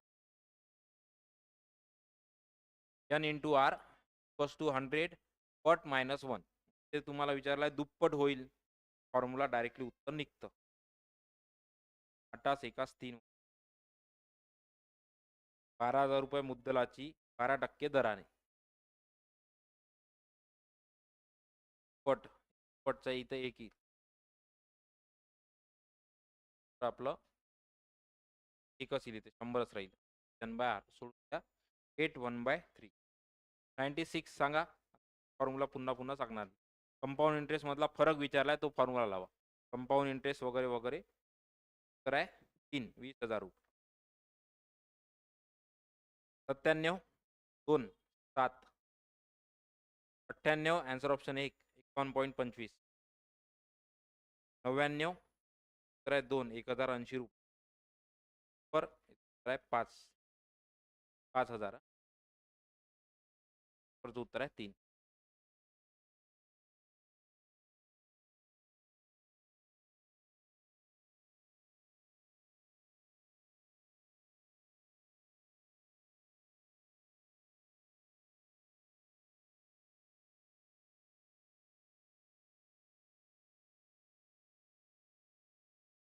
हा टॉपिक आपला टाइम मॅनेजमेंट.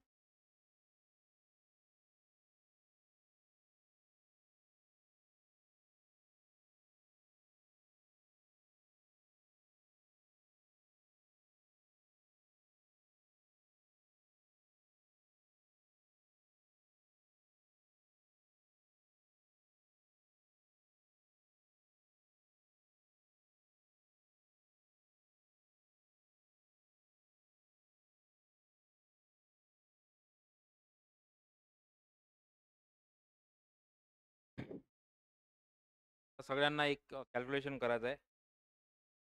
वर्षाचे दिवस किती असतात? लीप इयर सोडून द्या. किती? 65. तो गृहीत धरा आपण सर्वजण किती वर्ष जगणार आहे? 70 वर्ष. करा 70 गुणिले 365. शाळेसारखं नका करू तू लगेच बॅग पॅक झाला लेक्चर है ना, वगैरे ठेवत जा. 70 गुणिले 365.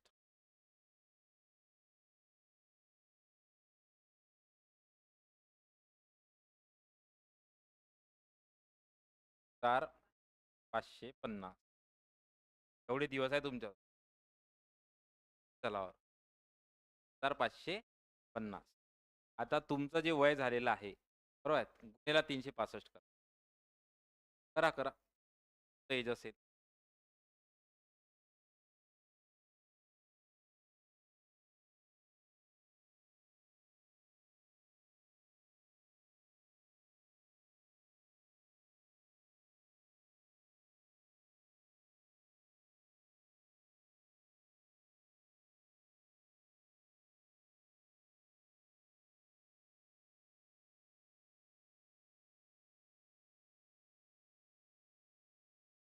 आलेले जे आहे ना ते दिवस आहे तुमच्या आयुष्यात, एवढेच दिवस आहे तलावर.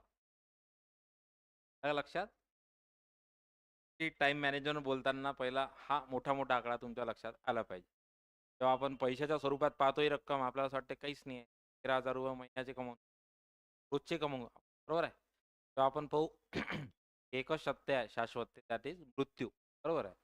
मग जेव्हा आपल्याला हे माहीत राहते की आपला हा पृथ्वी तलावरचा टाईम जो आहे हा लिमिटेड आहे, तेव्हा मग मला तरी असं वाटते या काही प्रश्नच येत नाही. काढला ना प्रत्येकानं आकडा? दिवस आहे. लिटरली ज्या पद्धतीनं, ज्या वेगानं आपण पोल्युशन करत आहे ना, तर नंतरची पिढी 70च्या वर तर नाही राहणार, सस्टेनच नाही करू शकत. राहिले तर मग जमिनीला भार आहे. बरोबर आहे. मग विचार करा, जे काही तुमचं एज असेल ते मायनस केलं असेल तुम्ही, ते दिवस फक्त आहे पृथ्वी. ते जर असेल तर सगळ्यात पहिले मोठा-मोठा आकडा आपण डिझाइन करू. मग आपण सुरुवात करूया टॉपिक. टाईम मॅनेजमेंट समजलं? तर दुसरं सांगा, एका दिवसामध्ये किती तास असतात? सॉरी, एका दिवसामध्ये किती तास असतात? किती तास आहे? 24 तास. अंबानीला किती तास आहे? बरोबर आहे. आता चाय कॅन्टीनवाला खालचा 24 तास. तुम्हाला? बरोबर आहे ना? म्हणजे प्रत्येकाला 24 तास आहे. पण प्रत्येकाच्या ह्या तिघही व्यक्तीच्या आयुष्यामध्ये येणारं जे इन्कम आहे या 24 तासाचं, हे त्याचं काय वेगवेगळं आहे. अंबानीचं आपण तुलनाही करू शकत. खालचा जो आता चहा कॅन्टीनवाला त्याचा जे काही असेल तो, बरोबर तो आपल्यापेक्षा जास्त कमवतो आणि आपण सध्या. पण याचा अर्थ आपण शून्य आहे का सध्या? नाही. आपण जेव्हा नोकरीवर जाऊ, बरोबर आहे. आपली हे सध्याची इन्व्हेस्टमेंट आहे. जे तुम्ही ग्रॅज्युएशनमध्ये इन्व्हेस्टमेंट केली आहे. ग्रॅज्युएशनसाठी तुम्ही 21-22 वर्ष थांबले. थांबल्यानंतर जेव्हा तुम्हाला भेटलं एक कागद, बरोबर ते घेऊन तुम्ही गेले मार्केटमध्ये तुम्हाला कोणी विचारत नाही. जेव्हा तुम्ही स्पर्धा परीक्षेमध्ये आले, तेव्हा तुम्ही इन्व्हेस्टमेंट केली. ते काही कालावधी लागला 2 वर्ष, 3 वर्ष, 4 वर्ष, 10 वर्ष बरोबर आहे. त्याच्यानंतर जे तुम्ही बनले, त्यानंतर जो काही मुद्दा असेल ती तुमची खरी व्हॅल्यू चालू होते. म्हणजे आज जरी तुम्ही शून्य असले, तरी काही हरकत नाही. पण तुम्ही 10,000चे पर दिवसाचे माणूस बनण्यासाठी ह्या इन्व्हेस्टमेंट चालू आहे. मग कधीही पहिली गोष्ट तर स्वतःला शून्य समजू नका. आणि टाईम मॅनेजमेंट कशी करायची? सिंपल गोष्ट आहे. आता एक सर्वांना रिअलिस्टिक फॅक्ट सांगतो. तुम्हाला घरून किती रुपये येतात? सर्वांनी कागदावर लिहा, की मला महिन्याचे इतके रुपये घरून येतात. लिहा, लिहा. घरून मला इतके रुपये येतात महिन्याचे. ते स्वतः कमावते त्यांनी लिहा. की आता घरी तुम्हाला लक्षात येईल ना कॅल्क्युलेशन आज मी काय सांगतोय रिअलिस्टिक. घरून किती रुपये येतात? लिहिला. डिवायडेड बाय 30 करा. एवढे घरून तुम्हाला रुपये येतात. जर तुम्ही इथं लोकल असलात, तर गृहीत धरा तुमचा मेसचा खर्च ₹2000, रूम भाड्याचा खर्च मिनिमम 2000, 2500 पकडा 5000. चा ब्रेकफास्टचा खर्च 1000, ते फॉर्म वगैरे इतर साहित्याचा खर्च 1000, बरोबर आहे. आणि इतर तुमची साधन सामग्री तुमच्यासाठी लागणारी. मिनिमम मला तरी वाटते अमरावतीत सर्व्हाइव्ह करण्यासाठी मिनिमम 8000, मॅक्सिमम 10,000त सर्व्हाइव्ह होते. बरोबर आहे. बघू आपण. हे तुम्ही तुमचा जो आकडे राहू द्या. बरोबर आहे. डिव्हायडेड बाय 30 केले. तुम्ही ₹300 रोज, आहे ना, बरोबर आहे.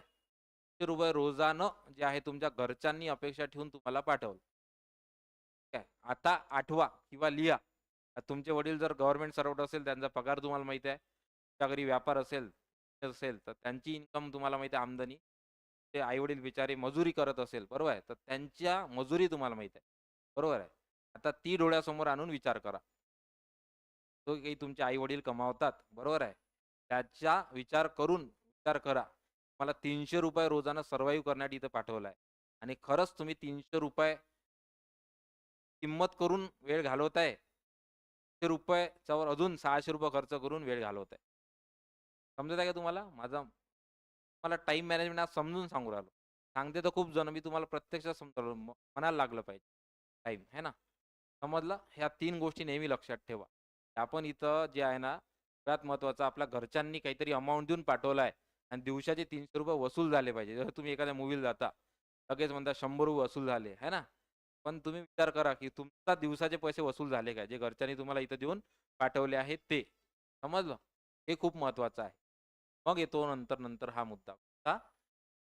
तेव्हा ह्या 3 गोष्टी समोर असेल ना, मला तरी असं वाटतं या स्पर्धेतला प्रत्येक विद्यार्थी त्यांना टाईमची किती रिस्पेक्ट करावी. याच्या पुढं हे वर्षभर शेवटचे आहे आणि इथून पुढं मला घरच्यांना आउटपुट द्यायचा आहे. मग टाईम मॅनेजमेंटचा विषयच नाही. टाईम मॅनेजमेंट केव्हा कोणाला करावं लागते, त्याचा टाईम वेस्ट जात आहे. ऑलरेडी टाईम मॅनेजमेंट हा घटक नसावा.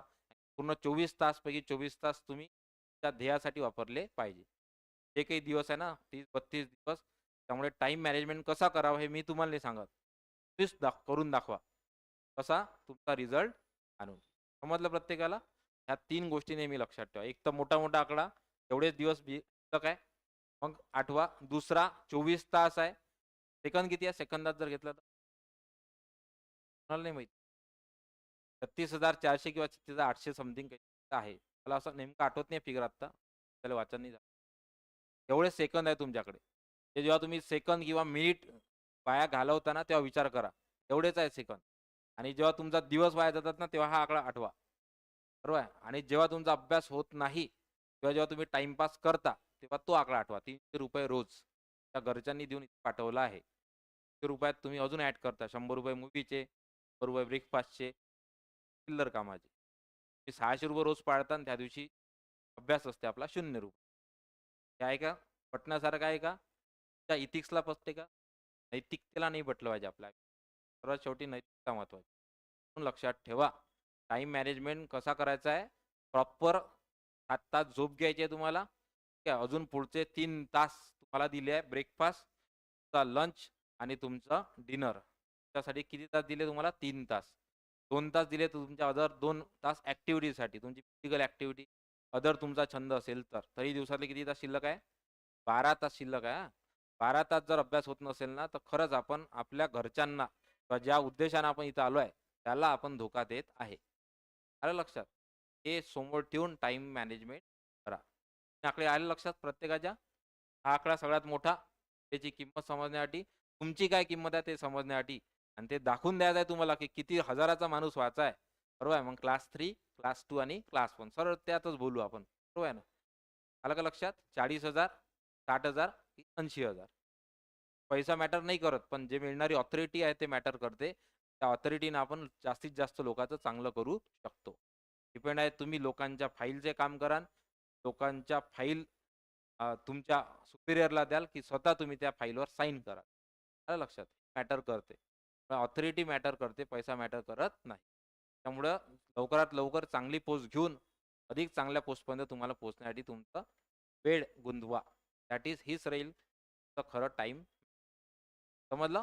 प्रत्येकानं आपल्या वेळेची जबाबदारी घ्या. एकदाच आयुष्य भेटलाय. गेलेला सेकंद आत्ता मी बोलतोय तो सेकंद. हा जगातला कितीही पूर्ण जग काही येऊन पूर्ण युनिव्हर्स जरी विकून काढलं, परत येतो का? ती व्हॅल्यू ठेवा आणि आयुष्य ॲस्पायरंट फेजसारखं जगा. आलं? थँक उद्या तुम्हाला टार्गेटला असतील हां, उद्या जिओग्राफीचे टार्गेट येतील लक्षात घ्या. जिओग्राफीची स्ट्रॅटेजी आणि हे इकॉनॉमिक्सचा गडबड नका करू. 2 मिनिटं तर थांबा. शाळा नाही आहे ना हे. काय?